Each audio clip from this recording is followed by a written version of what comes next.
ਸ਼ੁਰੂ ਕਰਦੇ ਹਾਂ ਉਸ ਦੋ ਜਹਾਨ ਦੇ ਪਾਲਣਹਾਰ ਦਾ ਨਾਮ ਲੈ ਕੇ, ਜੋ ਸਭ ਤੇ ਬਹੁਤ ਹੀ ਰਹਿਮਤਾਂ और ਬਖਸ਼ਿਸ਼ਾਂ करने वाला है। ਇਹ ਮੌਕਾ ਹੈ ਆਪਣੀ ਸੁਰਤੀ ਨੂੰ ਆਪਣੇ ਉਸ ਮਾਲਿਕ ਪਰਮਾਤਮਾ ਪ੍ਰਭੂ ਦੇ ਨਾਲ ਜੋੜਨ ਦਾ, ਕਿਉਂਕਿ ਕੁਝ ਅਸਥਾਨ ਕੁਝ ਜਗ੍ਹਾ ਐਸੀਆਂ ਹੁੰਦੀਆਂ ਹੈ ਜਿੱਥੇ ਬੈਠ ਕੇ ਹੀ ਇਨਸਾਨ ਦੀ ਸੁਰਤੀ ਪਰਮਾਤਮਾ ਵੱਲ ਜੁੜਦੀ ਹੈ।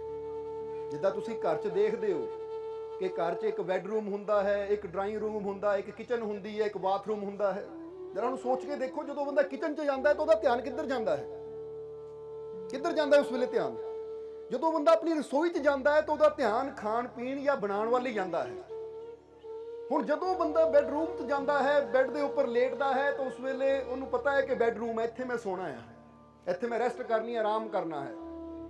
ਇਸੇ ਤਰ੍ਹਾਂ ਜਿੱਦਾਂ ਘਰ ਦੇ ਵਿੱਚ ਜਾਂ ਅਸੀਂ ਬਾਜ਼ਾਰ 'ਚ ਵੀ ਚਲੇ ਜਾਂਦੇ ਕਿ ਇੱਕ ਬੰਦਾ ਬਾਜ਼ਾਰ 'ਚ ਕਿਸੇ ਦੁਕਾਨ ਤੇ ਚਲਾ ਗਿਆ, ਸ਼ਾਪ ਚਲਾ ਗਿਆ, ਉਹਨੂੰ ਪਤਾ ਇੱਥੇ ਮੈਂ ਕੁਝ ਖਰੀਦਦਾਰੀ ਕਰਨ ਆਇਆ ਹਾਂ। ਉਹਦਾ ਧਿਆਨ ਫਿਰ ਉਹ ਖਰੀਦਦਾਰੀ ਵੱਲ ਹੁੰਦਾ ਹੈ ਕਿ ਜੇ ਮੈਂ ਸ਼ੋਰੂਮ 'ਚ ਆਇਆ, ਇੱਥੇ ਮੈਂ ਕੁਝ ਲੈਣ ਆਇਆ। ਹੁਣ ਜਿਸ ਤਰ੍ਹਾਂ ਤੁਸੀਂ ਦੇਖਦੇ ਹੋ, ਇਹ ਅਸੀਂ ਇਸ਼ਾਰਾ ਕੀਤਾ ਕਿ ਹਰ ਚੀਜ਼ ਦੇ ਨਾਲ ਕੁਝ ਨਾ ਕੁਝ ਜੁੜਿਆ ਹੁੰਦਾ ਹੈ ਕਿ ਉੱਥੇ ਪਹੁੰਚਦਿਆਂ ਹੀ ਸਾਡਾ ਧਿਆਨ ਉਹ ਚੀਜ਼ ਵੱਲ ਚਲਾ ਜਾਂਦਾ ਹੈ। ਪਰ ਸਤਸੰਗ ਇੱਕ ਐਸੀ ਜਗ੍ਹਾ ਹੈ ਕਿ ਜਦੋਂ ਇਨਸਾਨ ਸਤਸੰਗ ਦੇ ਵਿੱਚ ਬਹਿੰਦਾ ਹੈ ਤਾਂ ਸਤਸੰਗ ਵਿੱਚ ਬੈਠ ਕੇ ਹੀ ਇਨਸਾਨ ਨੂੰ ਆਪਣੇ ਪਰਮ ਪਿਤਾ ਪਰਮਾਤਮਾ, ਉਹ ਪ੍ਰਭੂ, ਉਹ ਵਾਹਿਗੁਰੂ, ਉਹ ਅੱਲਾ, ਉਹ ਰਾਮ, ਉਹ ਈਸ਼ਵਰ ਦੀ ਯਾਦ ਆਉਂਦੀ ਹੈ। ਇਸ ਲਈ ਅਸੀਂ ਕਿਹਾ ਕਿ ਇਹ ਮੌਕਾ ਅਗਰ ਮਿਲਿਆ ਹੈ ਸਾਨੂੰ ਤਾਂ ਫਿਰ ਹੁਣ ਅਸੀਂ ਇਸ ਮੌਕੇ ਦਾ ਪੂਰਾ ਲਾਭ ਵੀ ਲੈਣਾ ਹੀ ਹੈ, ਕਿਉਂਕਿ ਕੁਦਰਤ ਮੌਕੇ ਤਾਂ ਸਾਰਿਆਂ ਨੂੰ ਦਿੰਦੀ ਹੈ, ਪਰ ਉਹ ਮੌਕੇ ਨੂੰ ਸੰਭਾਲਦਾ ਕੋਈ ਵਿਰਲਾ ਹੀ ਹੈ। ਇਸ ਲਈ ਅੱਜ ਜਿੰਨਾ ਵੀ ਸਮਾਂ ਸਾਨੂੰ ਇਸ ਸਤਸੰਗ 'ਚ ਬੈਠਣ ਦਾ ਮਿਲੇ ਤਾਂ ਅਸੀਂ ਇਹ ਮੌਕੇ ਨੂੰ ਸੰਭਾਲਣਾ ਹੈ। ਔਰ ਮੌਕੇ ਨੂੰ ਸੰਭਾਲਣ ਦਾ ਮਤਲਬ ਕੀ ਹੈ ਕਿ ਆਪਣੀ ਸੁਰਤੀ ਨੂੰ, ਆਪਣੇ ਮਨ ਨੂੰ ਪੂਰੀ ਤਰ੍ਹਾਂ ਉੱਧਰ ਜੋੜ ਦੇਣਾ ਹੈ। ਕਿਉਂਕਿ ਜਦੋਂ ਸੁਰਤੀ ਜੁੜਦੀ ਹੈ ਉਸ ਮਾਲਿਕ ਦੇ ਨਾਲ, ਪਰਮਾਤਮਾ ਦੇ ਨਾਲ, ਤਾਂ ਫੇਰ ਹੀ ਇਨਸਾਨ ਦੇ ਜੀਵਨ 'ਚ ਇਨਸਾਨ ਨੂੰ ਉਹ ਖੁਸ਼ੀਆਂ ਮਿਲਦੀਆਂ ਹੈ, ਉਹ ਆਨੰਦ ਮਿਲਦਾ ਹੈ, ਉਹ ਸ਼ਾਂਤੀ ਮਿਲਦੀ ਹੈ ਜਿਸ ਆਨੰਦ ਸ਼ਾਂਤੀ ਨੂੰ ਪ੍ਰਾਪਤ ਕਰਨ ਵਾਸਤੇ ਸਾਨੂੰ ਇਹ ਜ਼ਿੰਦਗੀ ਪ੍ਰਭੂ ਨੇ ਦਿੱਤੀ ਹੈ। ਇਸ ਲਈ ਸਮਝਣਾ ਸਾਰਿਆਂ ਨੇ। ਹੁਣ ਇਸ ਤੋਂ ਪਹਿਲਾਂ ਕਿ ਸਤਸੰਗ ਨੂੰ ਅੱਗੇ ਲੈ ਕੇ ਚੱਲੀਏ, ਪਰ ਇੱਥੇ ਅਸੀਂ ਸ਼ੁਰੂਆਤ ਵਿੱਚ ਹੀ ਇੱਕ ਛੋਟੀ ਜਿਹੀ ਕਹਾਣੀ ਦੱਸਣਾ ਚਾਹਾਂਗੇ ਤਾਂ ਕਿ ਪਤਾ ਲੱਗ ਜਾਵੇ ਸਾਨੂੰ ਕਿ ਫਕੀਰਾਂ ਦੀ, ਸੰਤਾਂ, ਗੁਰੂਆਂ, ਰਹਿਬਰਾਂ ਦੀ ਸੋਭਤ 'ਚ ਬਹਿ ਕੇ ਲਾਭ ਕੌਣ ਲੈ ਸਕਦਾ ਹੈ। ਇਸ ਲਈ ਛੋਟੀ ਜਿਹੀ ਕਹਾਣੀ ਨੂੰ ਪਹਿਲਾਂ ਸਮਝੀਏ, ਫਿਰ ਅਸੀਂ ਇਸ ਸਤਸੰਗ ਦੀ ਜੋ ਹੋਰ ਗਹਿਰਾਈ ਹੈ ਉਹਨੂੰ ਵੀ ਸਮਝ ਪਾਵਾਂਗੇ, ਕਿਉਂਕਿ ਹਮੇਸ਼ਾ ਜੋ ਮੋਤੀ ਛੁਪੇ ਹੁੰਦੇ ਉਹ ਸਦਾ ਗਹਿਰਾਈ 'ਚ ਛੁਪੇ ਹੁੰਦੇ ਹੈ। ਹੁਣ ਇਹ ਕਹਾਣੀ ਬੜੀ ਪਿਆਰੀ ਹੈ। ਇਹ ਕਹਾਣੀ ਹੈ ਇੱਕ ਫਕੀਰ ਦੇ ਜੀਵਨ ਦੀ ਕਿ ਇੱਕ ਜਗ੍ਹਾ ਇੱਕ ਫਕੀਰ ਪੇੜ ਦੇ ਥੱਲੇ ਬੈਠੇ ਹੋਏ ਹੈ। ਜੰਗਲ ਦਾ ਰਸਤਾ ਹੈ, ਉਸ ਜੰਗਲ 'ਚ ਇੱਕ ਪੇੜ ਹੈ ਜਿਸ ਦੇ ਥੱਲੇ ਫਕੀਰ ਬੈਠੇ ਹੋਏ ਹੈ, ਔਰ ਫਕੀਰਾਂ ਦੇ ਬਿਲਕੁਲ ਸਾਹਮਣੇ ਇੱਕ ਛੋਟਾ ਜਿਹਾ ਤਲਾਬ ਹੈ, ਔਰ ਉਸ ਤਲਾਬ ਦੇ ਵਿੱਚ ਕਮਲ ਦੇ ਫੁੱਲ ਖਿਲੇ ਹੋਏ ਹੈ। ਹੁਣ ਫਕੀਰ ਬੈਠੇ ਹੈ, ਉਹ ਕਮਲ ਦੇ ਫੁੱਲਾਂ ਨੂੰ ਦੇਖ ਰਹੇ ਹੈ ਕਿ ਇਸ ਚਿੱਕੜ ਦੇ ਅੰਦਰ, ਇਸ ਪਾਣੀ ਦੇ ਅੰਦਰ ਵੀ ਇਹ ਕਮਲ ਕਿਦਾਂ ਨਿਰਲੇਪ ਹੈ। ਹੁਣ ਫਕੀਰ ਉਹਨਾਂ ਕਮਲ ਦੇ ਫੁੱਲਾਂ ਨੂੰ ਦੇਖ ਕੇ ਬੜਾ ਖੁਸ਼ ਹੋ ਰਹੇ ਹੈ ਕਿ ਕੁਦਰਤ ਨੇ ਵੀ ਕਿੰਨਾ ਪਿਆਰਾ ਇਹ ਕਮਲ ਬਣਾਇਆ ਹੈ। ਔਰ ਜਰਾ ਗੌਰ ਕਰਨਾ, ਇਸੇ ਲਈ ਤਾਂ ਗੁਰੂਆਂ ਰਹਿਬਰਾਂ ਨੇ ਵੀ ਕਿਹਾ ਕਿ ਤੇਰੇ ਅੰਦਰ ਵੀ ਇੱਕ ਸਹਿਸਦਲ ਕਮਲ ਹੈ। ਸਹਿਸਦਲ ਕਮਲ ਪੜਿਆ ਕਿ ਨਹੀਂ ਉਹਦੇ ਬਾਰੇ, ਸੁਣਿਆ ਕਿ ਨਹੀਂ ਉਹਦੇ ਬਾਰੇ, ਕਿ ਤੇਰੇ ਅੰਦਰ ਵੀ ਉਹ ਕਮਲ ਹੈ, ਜਦੋਂ ਖਿਲਦਾ ਹੈ ਤਾਂ ਫਿਰ ਤੇਰਾ ਜੀਵਨ ਆਨੰਦ ਨਾਲ ਭਰਪੂਰ ਹੋ ਜਾਂਦਾ ਹੈ। ਹੁਣ ਫਕੀਰ ਉਹ ਕਮਲ ਦੇ ਫੁੱਲਾਂ ਨੂੰ ਦੇਖ ਕੇ ਮੁਸਕਰਾ ਰਹੇ ਹੈ ਕਿ ਅਚਾਨਕ ਇੱਕ ਸ਼ਿਕਾਰੀ ਆਇਆ ਜਿਹਦੇ ਹੱਥ 'ਚ ਇੱਕ ਧਨੁਸ਼ ਬਾਣ ਸੀ। ਉਹ ਸ਼ਿਕਾਰੀ ਆਇਆ ਔਰ ਆ ਕੇ ਉਸ ਝੀਲ ਦੇ ਵਿੱਚ, ਉਸ ਤਲਾਬ ਦੇ ਵਿੱਚ ਚਲਾ ਗਿਆ ਔਰ ਜਾ ਕੇ ਕਮਲ ਦੇ ਇੱਕ ਦੋ ਫੁੱਲ ਉਹਨੇ ਤੋੜੇ ਔਰ ਤੋੜ ਕੇ ਅੱਗੇ ਵਧ ਗਿਆ। ਫਕੀਰ ਦੇਖਦੇ ਰਹੇ, ਕੁਛ ਨਹੀਂ ਬੋਲੇ। ਤਕਲੀਫ ਜ਼ਰੂਰ ਹੋਈ ਫਕੀਰਾਂ ਨੂੰ ਕਿ ਕਿੰਨੇ ਸੁੰਦਰ ਫੁੱਲ ਸੀ, ਇਹ ਸ਼ਿਕਾਰੀ ਆਇਆ ਔਰ ਫੁੱਲਾਂ ਨੂੰ ਤੋੜ ਕੇ ਲੈ ਗਿਆ। ਪਰ ਹਾਲੇ ਵੀ ਕੁਝ ਫੁੱਲ ਹੈ ਝੀਲ ਦੇ ਅੰਦਰ, ਉਸ ਤਲਾਬ ਦੇ ਅੰਦਰ। ਹੁਣ ਜਦੋਂ ਫਕੀਰ ਬੈਠੇ ਉਹਨਾਂ ਫੁੱਲਾਂ ਦੀ ਤਰਫ ਦੇਖ ਰਹੇ ਹੈ, ਜਿਹੜੇ ਬਚੇ ਹੋਏ ਫੁੱਲ ਹੈ, ਕਿ ਪਿੱਛੋਂ ਇੱਕ ਹੋਰ ਆਦਮੀ ਆਇਆ। ਉਹ ਆਦਮੀ ਆਇਆ, ਝੀਲ 'ਚ ਜਾਣ ਤੋਂ ਪਹਿਲਾਂ ਉਹਨਾਂ ਫਕੀਰਾਂ ਨੂੰ ਬੈਠਿਆਂ ਦੇਖਿਆ, ਹੱਥ ਜੋੜੇ, ਫਕੀਰਾਂ ਨੂੰ ਪ੍ਰਣਾਮ ਬੁਲਾਈ ਕਿ ਮਹਾਰਾਜ ਪ੍ਰਣਾਮ। ਫਕੀਰਾਂ ਨੇ ਹੱਥ ਖੜਾ ਕਰਕੇ ਉਹਨੂੰ ਆਸ਼ੀਰਵਾਦ ਦਿੱਤਾ। ਹੁਣ ਉਹ ਆਦਮੀ ਵੀ ਫਕੀਰਾਂ ਨੂੰ ਪ੍ਰਣਾਮ ਕਰਨ ਤੋਂ ਬਾਅਦ ਜਦੋਂ ਝੀਲ ਦੀ ਤਰਫ ਗਿਆ, ਝੀਲ ਦੇ ਵਿੱਚ ਪੈਰ ਰੱਖਿਆ ਔਰ ਕਮਲ ਦੇ ਫੁੱਲ ਨੂੰ ਤੋੜਨ ਲੱਗਾ ਤਾਂ ਫਕੀਰਾਂ ਨੇ ਆਵਾਜ਼ ਮਾਰੀ, ਬੇਟਾ ਰੁਕ, ਕਮਲ ਨਾ ਤੋੜੀ, ਇਹ ਫੁੱਲ ਨਾ ਤੋੜੀ। ਤਾਂ ਉਹ ਆਦਮੀ ਝੀਲ ਚੋਂ ਬਾਹਰ ਨਿਕਲਿਆ, ਯਾਨੀ ਤਲਾਬ ਚੋਂ ਬਾਹਰ ਆਇਆ ਔਰ ਆ ਕੇ ਫਕੀਰਾਂ ਨੂੰ ਕਹਿਣ ਲੱਗਾ, ਮਹਾਰਾਜ ਕਮਾਲ ਦੀ ਗੱਲ ਹੈ, ਮੇਰੇ ਸਾਹਮਣੇ ਆ ਥੋੜੀ ਦੇਰ ਪਹਿਲਾਂ ਮੈਂ ਦੂਰੋਂ ਦੇਖ ਰਿਹਾ ਸੀ, ਇੱਕ ਸ਼ਿਕਾਰੀ ਆਇਆ ਔਰ ਆ ਕੇ ਝੀਲ ਦੇ ਅੰਦਰ ਗਿਆ, ਉਹਨਾਂ 2-4 ਕਮਲ ਦੇ ਫੁੱਲ ਤੋੜੇ ਲੈ ਕੇ ਚਲਾ ਗਿਆ, ਤੁਸੀਂ ਉਹਨੂੰ ਤਾਂ ਰੋਕਿਆ ਹੀ ਨਹੀਂ, ਉਹਨੂੰ ਤਾਂ ਤੁਸੀਂ ਮਨਾ ਹੀ ਨਹੀਂ ਕੀਤਾ। ਉਹ ਆਇਆ ਫੁੱਲ ਤੋੜ ਕੇ ਲੈ ਗਿਆ, ਨਾ ਤੁਸੀਂ ਰੋਕਿਆ ਨਾ ਮਨਾ ਕੀਤਾ, ਫਿਰ ਮੈਨੂੰ ਕਿਉਂ ਰੋਕ ਰਹੇ ਹੋ, ਮੈਨੂੰ ਕਿਉਂ ਮਨਾ ਕਰ ਰਹੇ ਹੋ? ਤਾਂ ਉਸ ਵੇਲੇ ਫਕੀਰਾਂ ਨੇ ਕਿਹਾ, ਬੇਟਾ ਇਹਦਾ ਕਾਰਨ ਹੈ, ਇਹਦਾ ਕਾਰਨ ਹੈ। ਕਹਿੰਦਾ ਜੀ ਕੀ ਕਾਰਨ ਹੈ? ਫਕੀਰ ਕਹਿੰਦੇ, ਬੇਟਾ ਸਮਝਾਇਆ ਉਹਨਾਂ ਨੂੰ ਜਾਂਦਾ ਹੈ ਜੋ ਸਮਝਣ ਨੂੰ ਤਿਆਰ ਹੁੰਦੇ ਹੈ, ਔਰ ਸਮਝਣ ਵਾਸਤੇ ਸਰੀਰ ਦਾ ਹੋਣਾ ਜ਼ਰੂਰੀ ਨਹੀਂ ਹੈ, ਸਰੀਰ ਤਾਂ ਸਾਰਿਆਂ ਨੂੰ ਮਿਲ ਜਾਂਦਾ ਹੈ, ਪਸ਼ੂਆਂ ਪੰਛੀਆਂ ਨੂੰ ਵੀ ਮਿਲ ਜਾਂਦਾ ਹੈ, ਸਮਝਣ ਵਾਸਤੇ ਇਨਸਾਨ ਦੀ ਬੁੱਧੀ ਦਾ ਔਰ ਹਿਰਦੇ ਦਾ ਹੋਣਾ ਜ਼ਰੂਰੀ ਹੈ। ਤੂੰ ਆਇਆ, ਆ ਕੇ ਤੂੰ ਪ੍ਰਣਾਮ ਕੀਤੀ, ਸਾਡੇ ਵੱਲ ਦੇਖ ਕੇ ਤੂੰ ਹੱਥ ਜੋੜ ਕੇ ਪ੍ਰਣਾਮ ਕੀਤੀ, ਇਹਦਾ ਮਤਲਬ ਤੇਰੇ ਕੋਲ ਸਮਝ ਵੀ ਹੈ ਤਾਂ ਤੇਰੇ ਕੋਲ ਹਿਰਦੇ ਵੀ ਹੈ, ਕਿਉਂਕਿ ਇਨਸਾਨ ਪ੍ਰਣਾਮ ਉਦੋਂ ਹੀ ਰੱਬ ਦੇ ਪਿਆਰਿਆਂ ਨੂੰ ਬੁਲਾਉਂਦਾ ਜਦੋਂ ਉਹਦੇ ਅੰਦਰ ਪ੍ਰਮਾਤਮਾ ਦਾ ਪਿਆਰ ਹੋਵੇ, ਜਦੋਂ ਉਹਨੂੰ ਸਮਝ ਹੋਵੇ। ਹੁਣ ਤੇਰੇ ਅੰਦਰ ਪ੍ਰੇਮ ਵੀ ਹੈ, ਸਮਝ ਵੀ ਹੈ, ਇਸ ਲਈ ਅਸੀਂ ਤੈਨੂੰ ਰੋਕਿਆ ਹੈ, ਕਿਉਂਕਿ ਜਿੱਥੇ ਪ੍ਰੇਮ ਸਮਝ ਹੋਵੇ ਉੱਥੇ ਅਗਰ ਬੁਰਾਈ ਬਾਰੇ ਦੱਸਿਆ ਜਾਵੇ, ਰੋਕਿਆ ਜਾਵੇ ਤਾਂ ਇਨਸਾਨ ਉਹਨੂੰ ਸਮਝ ਵੀ ਲੈਂਦਾ ਹੈ, ਉੱਤੇ ਅਮਲ ਵੀ ਕਰ ਲੈਂਦਾ ਹੈ। ਤਾਂ ਉਹ ਸ਼ਿਕਾਰੀ, ਉਹ ਤਾਂ ਕਠੋਰ ਹਿਰਦਿਆਂ ਦਾ ਮਾਲਿਕ, ਕਿਉਂਕਿ ਜਿਹੜਾ ਕੰਮ ਹੀ ਜਾਨਵਰਾਂ ਨੂੰ ਮਾਰਨਾ ਹੈ, ਦੂਜੇ ਤੇ ਜ਼ੁਲਮ ਕਰਨਾ ਹੈ, ਜਿਹਦੇ ਅੰਦਰ ਪ੍ਰੇਮ ਦਾ ਹੀ ਫੁੱਲ ਨਾ ਖਿਲਿਆ ਹੋਵੇ, ਜਿਹਦੇ ਅੰਦਰ ਸਮਝ ਹੀ ਨਾ ਹੋਵੇ, ਫਿਰ ਉਹਨੂੰ ਜਿੰਨਾ ਮਰਜ਼ੀ ਸਮਝਾਈ ਜਾਓ ਉੱਤੇ ਕੋਈ ਅਸਰ ਨਹੀਂ ਹੁੰਦਾ। ਤਾਂ ਹੀ ਤੇ ਇੱਕ ਲਾਈਨ ਵਿੱਚ, ਇੱਕ ਸ਼ਬਦ ਵਿੱਚ ਆਂਦਾ ਵੀ ਹੈ ਕਿ ਸੀਖ ਤਾਹੀ ਕੋ ਦੀਜੀਏ ਜਾ ਕੋ ਸੀਖ ਸੁਹਾਏ, ਸੀਖ ਨਾ ਦੀਜੇ ਬਾਂਦਰਾ ਘਰ ਚਿੜੀਆ ਕਾ ਜਾਏ। ਕਹਿੰਦੇ ਸੀਖ, ਸਿੱਖਿਆ, ਗਿਆਨ, ਸਮਝ ਉਹਨੂੰ ਦੋ ਜਿਹੜਾ ਉਹ ਸਮਝ ਨੂੰ ਲੈਣ ਨੂੰ ਤਿਆਰ ਹੋਵੇ। ਇੱਥੇ ਇਸ਼ਾਰਾ ਕੀਤਾ ਕਿ ਸੀਖ ਨਾ ਦੀਜੇ ਬਾਂਦਰਾ ਘਰ ਚਿੜੀਆ ਕਾ ਜਾਏ। ਇਹ ਵੀ ਜਿਹੜਾ ਸ਼ਬਦ ਹੈ ਨਾ, ਇਹਦੇ ਨਾਲ ਇੱਕ ਕਹਾਣੀ ਜੁੜੀ ਹੋਈ ਹੈ, ਉਹ ਵੀ ਥੋੜਾ ਜਿਹਾ ਦੱਸ ਦਈਏ ਕਿ ਫਕੀਰ ਇੱਕ ਚੀਜ਼ ਦੇਖ ਰਹੇ ਸੀ। ਜਰਾ ਹੁਣ ਗੌਰ ਕਰਨਾ, ਕਿਉਂਕਿ ਕੁਝ ਕਹਾਣੀਆਂ ਅਸੀਂ ਫਿਰ ਕਲੀਅਰ ਕਰ ਦਈਏ ਕਿ ਕੁਝ ਕਹਾਣੀਆਂ ਸਿਰਫ ਸਾਨੂੰ ਸਮਝਾਉਣ ਵਾਸਤੇ ਬਣਾਈਆਂ ਜਾਂਦੀਆਂ ਹੈ, ਇਹ ਵੀ ਕਹਾਣੀ ਸਾਨੂੰ ਗਿਆਨ ਦੇਣ ਵਾਸਤੇ ਬਣਾਈ ਗਈ ਹੈ ਕਿ ਇੱਕ ਚਿੜੀ ਆਪਣੇ ਆਲਣੇ 'ਚ ਬੈਠੀ ਹੋਈ ਸੀ ਔਰ ਉਸੇ ਆਲਣੇ ਦੇ ਲਾਗੇ ਇੱਕ ਬਾਂਦਰ ਡਾਲ ਤੇ ਪੇੜ ਦੇ ਉੱਪਰ ਹੀ ਬੈਠਾ ਹੈ। ਹੁਣ ਸਰਦੀਆਂ ਦੇ ਦਿਨ ਸੀ, ਸਰਦੀਆਂ ਦੇ ਦਿਨ, ਔਰ ਬਾਂਦਰ ਡਾਲ ਤੇ ਬੈਠਾ ਠਿਠੁਰ ਰਿਹਾ ਹੈ। ਠਿਠੁਰ ਦਾ ਮਤਲਬ ਉਹਨੂੰ ਠੰਡ ਲੱਗ ਰਹੀ ਹੈ, ਡਾਲ ਤੇ ਬੈਠਾ ਧੁੱਪ ਲੈਣ ਵਾਸਤੇ, ਉੱਥੇ ਹੀ ਚਿੜੀਆਂ ਦਾ ਆਲਣਾ ਹੈ। ਤਾਂ ਚਿੜੀਆਂ ਨੇ ਬਾਂਦਰ ਨੂੰ ਦੇਖ ਕੇ ਇੱਕ ਗੱਲ ਕਹੀ, ਬਾਂਦਰ ਨੂੰ ਦੇਖ ਕੇ ਗੱਲ ਕਹੀ ਕਿ ਬਾਂਦਰ ਭਈਆ, ਜਾਂ ਤੈਨੂੰ ਪਤਾ ਹੈ ਕਿ ਅੱਗੇ ਸਰਦੀ ਦਾ ਮੌਸਮ ਆਉਣ ਵਾਲਾ ਹੈ, ਤਾਂ ਤੂੰ ਆਪਣੇ ਵਾਸਤੇ ਘਰ ਦਾ ਇੰਤਜ਼ਾਮ ਕਿਉਂ ਨਹੀਂ ਕਰਦਾ? ਸਾਨੂੰ ਦੇਖ ਲੈ, ਅਸੀਂ ਛੋਟੀਆਂ ਹਾਂ ਪਰ ਫਿਰ ਵੀ ਅਸੀਂ ਆਪਣਾ ਆਲਣਾ ਇੱਕ ਇੱਕ ਤਿਣਕਾ ਚੁੱਕ ਕੇ ਤਿਆਰ ਕਰਦੀਆਂ। ਜੇ ਸਾਨੂੰ ਇੰਨੀ ਸਮਝ ਹੈ ਕਿ ਅਸੀਂ ਆਪਣਾ ਘਰ, ਹਨੇਰੀ ਹੋਵੇ, ਤੂਫਾਨ ਹੋਵੇ, ਬਰਸਾਤ ਹੋਵੇ, ਸਰਦੀ ਹੋਵੇ, ਗਰਮੀ ਹੋਵੇ, ਉਹ ਹਰ ਚੀਜ਼ ਨੂੰ ਜਾਣਦਿਆਂ ਹੋਇਆਂ ਅਸੀਂ ਆਪਣੇ ਘਰ ਨੂੰ ਤਿਆਰ ਕਰਦੀਆਂ ਹੈ ਕਿ ਸਾਡਾ ਘਰ ਹੋਵੇ ਜਿਹੜਾ ਸਾਨੂੰ ਇਹਨਾਂ ਮੁਸੀਬਤਾਂ ਤੋਂ ਬਚਾ ਕੇ ਰੱਖੇ। ਜੇ ਸਾਨੂੰ ਇੰਨੀ ਸਮਝ ਹੈ ਤਾਂ ਬਾਂਦਰ ਭਈਆ, ਤੇਰਾ ਤਾਂ ਸਰੀਰ ਹੀ ਬਹੁਤ ਬੜਾ ਹੈ, ਤੂੰ ਆਪਣੇ ਵਾਸਤੇ ਘਰ ਕਿਉਂ ਨਹੀਂ ਬਣਾਉਂਦਾ? ਤੂੰ ਵੀ ਆਪਣੇ ਵਾਸਤੇ ਘਰ ਬਣਾਇਆ ਹੁੰਦਾ ਤਾਂ ਅੱਜ ਤੈਨੂੰ ਏਦਾਂ ਸਰਦੀ ਵਿੱਚ ਠਿਠੁਰਨਾ ਨਾ ਪੈਂਦਾ, ਅੱਜ ਤੈਨੂੰ ਆ ਠੰਡ ਦਾ ਸਾਹਮਣਾ ਨਾ ਕਰਨਾ ਪੈਂਦਾ, ਤੂੰ ਵੀ ਆਪਣੇ ਘਰ 'ਚ ਬੈਠਾ ਹੁੰਦਾ, ਇਹ ਸਰਦੀ ਤੋਂ, ਇਹ ਗਰਮੀ ਤੋਂ, ਬਰਸਾਤ ਤੋਂ ਬਚ ਜਾਂਦਾ। ਹੁਣ ਜਦੋਂ ਇੰਨੀ ਗੱਲ ਚਿੜੀਆਂ ਨੇ ਕਹੀ ਬਾਂਦਰ ਨੂੰ, ਤਾਂ ਬਾਂਦਰ ਨੂੰ ਆ ਗਿਆ ਗੁੱਸਾ। ਹੁਣ ਬਾਂਦਰ ਨੇ ਕੀ ਕੀਤਾ? ਸਮਝਦਾਰ ਹੋ ਕਿ ਨਹੀਂ ਤੁਸੀਂ? ਕੀ ਕੀਤਾ ਬਾਂਦਰ ਨੇ? ਬਾਂਦਰ ਨੂੰ ਗੁੱਸਾ ਆਇਆ। ਬਾਂਦਰ ਕਹਿੰਦਾ, ਅੱਛਾ ਮੈਨੂੰ ਸਿੱਖਿਆ ਦਿੰਦੀ ਆ, ਮੈਨੂੰ ਸਿਖਾਉਂਦੀ ਆ ਕੀ ਕਰਨਾ ਚਾਹੀਦਾ ਕੀ ਨਹੀਂ ਕਰਨਾ ਚਾਹੀਦਾ? ਤਾਂ ਲੈ ਕਹਿ ਕੇ ਗਿਆ ਉਹ, ਔਰ ਚਿੜੀਆਂ ਦਾ ਆਲਣਾ ਐ ਕਰਕੇ ਇੱਧਰ ਮਾਰਿਆ, ਯਾਨੀ ਚਿੜੀਆਂ ਦੇ ਘਰ ਨੂੰ ਹੀ ਬਖੇਰ ਕੇ ਰੱਖ ਦਿੱਤਾ। ਹੁਣ ਚਿੜੀਆ ਡਾਲ ਤੇ ਬੈਠੀ ਹੈ, ਹਾਲੇ ਚਿੜੀਆ ਬੈਠੀ ਹੈ, ਜਦ ਨੂੰ ਇੱਕ ਉਹਦਾ ਚਿੜਾ ਜੋ ਬਾਹਰ ਗਿਆ ਸੀ ਵਾਪਸ ਆਇਆ, ਉਹਨੇ ਦੇਖਿਆ ਘਰ ਕਿੱਥੇ ਗਿਆ, ਤਾਂ ਚਿੜੀਆ ਬੈਠੀ ਰੋ ਰਹੀ ਹੈ। ਜਦੋਂ ਰੋ ਰਹੀ ਹੈ ਤਾਂ ਕੋਲੇ ਹੀ ਚਿੜੇ ਨੇ ਦੇਖਿਆ ਬਾਂਦਰ ਬੈਠਾ ਹੋਇਆ, ਤਾਂ ਚਿੜੇ ਨੂੰ ਸਮਝਦਿਆਂ ਦੇਰ ਨਹੀਂ ਲੱਗੀ। ਚਿੜਾ ਕਹਿੰਦਾ, ਚਿੜੀਏ ਤੂੰ ਬਾਂਦਰ ਨੂੰ ਸਮਝਾਉਣ ਦੀ ਕੋਸ਼ਿਸ਼ ਹੀ ਕਿਉਂ ਕੀਤੀ? ਉਹ ਕਹਿੰਦੀ ਜੀ ਤੁਹਾਨੂੰ ਕਿੱਦਾਂ ਪਤਾ ਲੱਗਾ ਕਿ ਇਹ ਬਾਂਦਰ ਨੇ ਕੀਤਾ? ਉਹ ਕਹਿੰਦਾ ਪਤਾ ਲੱਗ ਗਿਆ, ਤੇਰੀ ਉਦਾਸੀ ਤੋਂ, ਤੇਰੀ ਅੱਖਾਂ ਦੇ ਹੰਝੂ ਤੋਂ ਔਰ ਉਹਦੀ ਖੁਸ਼ੀ ਤੋਂ ਪਤਾ ਲੱਗ ਗਿਆ। ਇਸ ਲਈ ਕਹਿੰਦੇ ਸਿੱਖਿਆ ਉਹਨੂੰ ਦੋ, ਸਮਝਾਉਣ ਦੀ ਕੋਸ਼ਿਸ਼ ਉਹਨੂੰ ਕਰੋ ਜਿਹੜਾ ਸਮਝਣ ਨੂੰ ਤਿਆਰ ਹੋਵੇ। ਹੁਣ ਕਈ ਵਾਰ ਤੁਸੀਂ ਦੇਖਦੇ ਹੋ ਕੋਈ ਗਲਤ ਕਰ ਰਿਹਾ, ਕੋਈ ਜੂਆ ਖੇਡ ਰਿਹਾ ਹੈ, ਕੋਈ ਸ਼ਰਾਬ ਪੀ ਰਿਹਾ ਹੈ, ਕੋਈ ਨਸ਼ਾ ਕਰ ਰਿਹਾ, ਤੁਸੀਂ ਉਹਨੂੰ ਸਮਝਾਉਂਦੇ ਹੋ ਭਾਈ ਇਹ ਚੀਜ਼ ਮਾੜੀ ਹੈ, ਤਾਂ ਅਗਲਾ ਹੀ ਕਹਿੰਦਾ ਹੈ ਚੱਲ ਚੱਲ ਆਪਣਾ ਰਸਤਾ ਲੈ, ਮੈਨੂੰ ਪਤਾ ਮੇਰੇ ਵਾਸਤੇ ਚੰਗਾ ਕੀ ਮਾੜਾ ਕੀ। ਉੱਥੇ ਫਿਰ ਇਨਸਾਨ ਕੀ ਕਰ ਸਕਦਾ ਹੈ? ਪਰ ਜਿਹਨਾਂ ਸਮਝਣਾ ਹੋਵੇ, ਜਿਹਨੂੰ ਪਤਾ ਹੈ ਕਿ ਕਿਹੜੀ ਚੀਜ਼ ਮੇਰੇ ਵਾਸਤੇ ਅੱਛੀ ਹੈ ਔਰ ਕਿਹੜੀ ਚੀਜ਼ ਮੇਰੇ ਵਾਸਤੇ ਮਾੜੀ ਹੈ, ਉਹ ਚੀਜ਼ ਨੂੰ ਸਮਝਦਾ ਵੀ ਹੈ ਔਰ ਉਹਨੂੰ ਆਪਣੇ ਜੀਵਨ 'ਚ ਅਪਣਾਉਂਦਾ ਵੀ ਹੈ ਔਰ ਆਪਣੀ ਜ਼ਿੰਦਗੀ ਨੂੰ ਵੀ ਬਦਲ ਵੀ ਉਹ ਲੈਂਦਾ ਹੈ।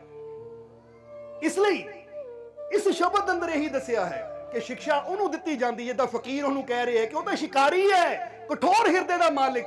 ਜੇ ਅਸੀਂ ਉਹਨੂੰ ਸਮਝਾਉਂਦੇ ਵੀ ਜਾਂ ਉਹਨੂੰ ਸਮਝਾਉਣ ਦੀ ਕੋਸ਼ਿਸ਼ ਵੀ ਕਰਦੇ ਤਾਂ ਸਾਨੂੰ ਪਤਾ ਕਿ ਪੱਥਰ ਤੇ ਜਿੰਨਾ ਮਰਜ਼ੀ ਪਾਣੀ ਪਾਈ ਜਾਓ ਉੱਤੇ ਕੋਈ ਅਸਰ ਨਹੀਂ ਹੁੰਦਾ। ਪਰ ਬੇਟਾ ਤੂੰ ਜਦੋਂ ਮੈਨੂੰ ਪ੍ਰਣਾਮ ਕੀਤਾ ਤੇ ਇਹਦਾ ਮਤਲਬ ਤੇਰੇ ਅੰਦਰ ਨਿਮਰਤਾ ਹੈ, ਤੇਰੇ ਅੰਦਰ ਪ੍ਰੇਮ ਹੈ, ਤੇਰੇ ਅੰਦਰ ਸਮਝ ਹੈ ਕਿ ਸੰਤਾਂ ਮਹਾਪੁਰਸ਼ਾਂ ਦਾ ਸਤਿਕਾਰ ਕੀਤਾ ਜਾਂਦਾ ਹੈ। ਔਰ ਜਿਹਦੇ ਅੰਦਰ ਇਹ ਸਮਝ ਹੋਵੇ ਫਿਰ ਉਹਨੂੰ ਸਮਝਾਈਏ ਤਾਂ ਉਹਨੂੰ ਸਮਝ ਵੀ ਆ ਜਾਂਦੀ ਹੈ, ਤਾਂ ਫਿਰ ਉਹ ਸੰਤਾਂ ਗੁਰੂਆਂ ਰਹਿਬਰਾਂ ਦੇ ਦੱਸੇ ਹੋਏ ਮਾਰਗ ਤੇ ਚੱਲਦਾ ਵੀ ਹੈ, ਕਿਉਂਕਿ ਗੱਲ ਤਾਂ ਸਮਝਦੀ ਹੈ ਨਾ। ਹੁਣ ਕਈ ਇਸ ਤਰ੍ਹਾਂ ਦੇ ਹੁੰਦੇ ਹੈ, ਜਿਸ ਤਰ੍ਹਾਂ ਇੱਥੇ ਅਸੀਂ ਦੱਸਾਂਗੇ ਕਿ ਸਹਿਜੋ ਬਾਈ ਉਹਨਾਂ ਨੇ ਆਪਣੀ ਬਾਣੀ 'ਚ, ਆਪਣੇ ਸ਼ਬਦਾਂ 'ਚ 4 ਪ੍ਰਕਾਰ ਦੀ ਬੁੱਧੀ ਦੀ ਗੱਲ ਕੀਤੀ ਹੈ। ਜੋ ਇਨਸਾਨ ਦੇ ਅੰਦਰ ਬੁੱਧੀ ਹੈ ਨਾ, ਅਕਲ, ਉਹਨਾਂ ਨੇ ਕਿਹਾ 4 ਪ੍ਰਕਾਰ ਦੀ ਬੁੱਧੀ ਹੁੰਦੀ ਹੈ। ਇਸ ਦੁਨੀਆ ਦੇ ਅੰਦਰ ਜਿੰਨੇ ਵੀ ਇਨਸਾਨ ਹੈ ਉਹਨਾਂ ਦੇ ਅੰਦਰ 4 ਪ੍ਰਕਾਰ ਦੀ ਬੁੱਧੀ ਹੁੰਦੀ ਹੈ, ਯਾਨੀ 4 ਪ੍ਰਕਾਰ ਦੀ ਕੈਟਾਗਰੀ ਵਿੱਚ ਉਹਨਾਂ ਨੇ ਇਨਸਾਨਾਂ ਨੂੰ ਵੰਡਿਆ। ਜਿੱਦਾਂ ਸਮਝ ਲਓ ਇੱਕ ਪਹਿਲੀ ਪ੍ਰਕਾਰ ਦੀ ਬੁੱਧੀ ਦੇ ਮਾਲਿਕ, ਦੂਜੇ ਦੂਜੀ ਪ੍ਰਕਾਰ ਦੀ, ਤੀਜੇ ਤੀਜੀ ਪ੍ਰਕਾਰ ਦੀ। ਉਹ ਕਹਿੰਦੇ ਇਸ ਤਰ੍ਹਾਂ 4 ਪ੍ਰਕਾਰ ਦੀ ਬੁੱਧੀ ਦੇ ਇਨਸਾਨ ਦੁਨੀਆ ਤੇ ਹੁੰਦੇ ਹੈ।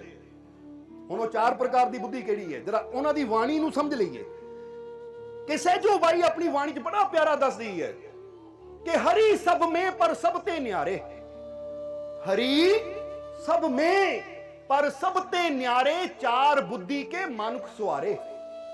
ਕਿ ਪ੍ਰਮਾਤਮਾ ਸਭ ਦੇ ਵਿੱਚ ਵਸਦਾ ਹੈ, ਪਰ ਸਭ ਦੇ ਵਿੱਚ ਵਸਦਾ ਹੋਇਆ ਵੀ ਸਭ ਤੋਂ ਨਿਆਰਾ ਰਹਿੰਦਾ ਹੈ।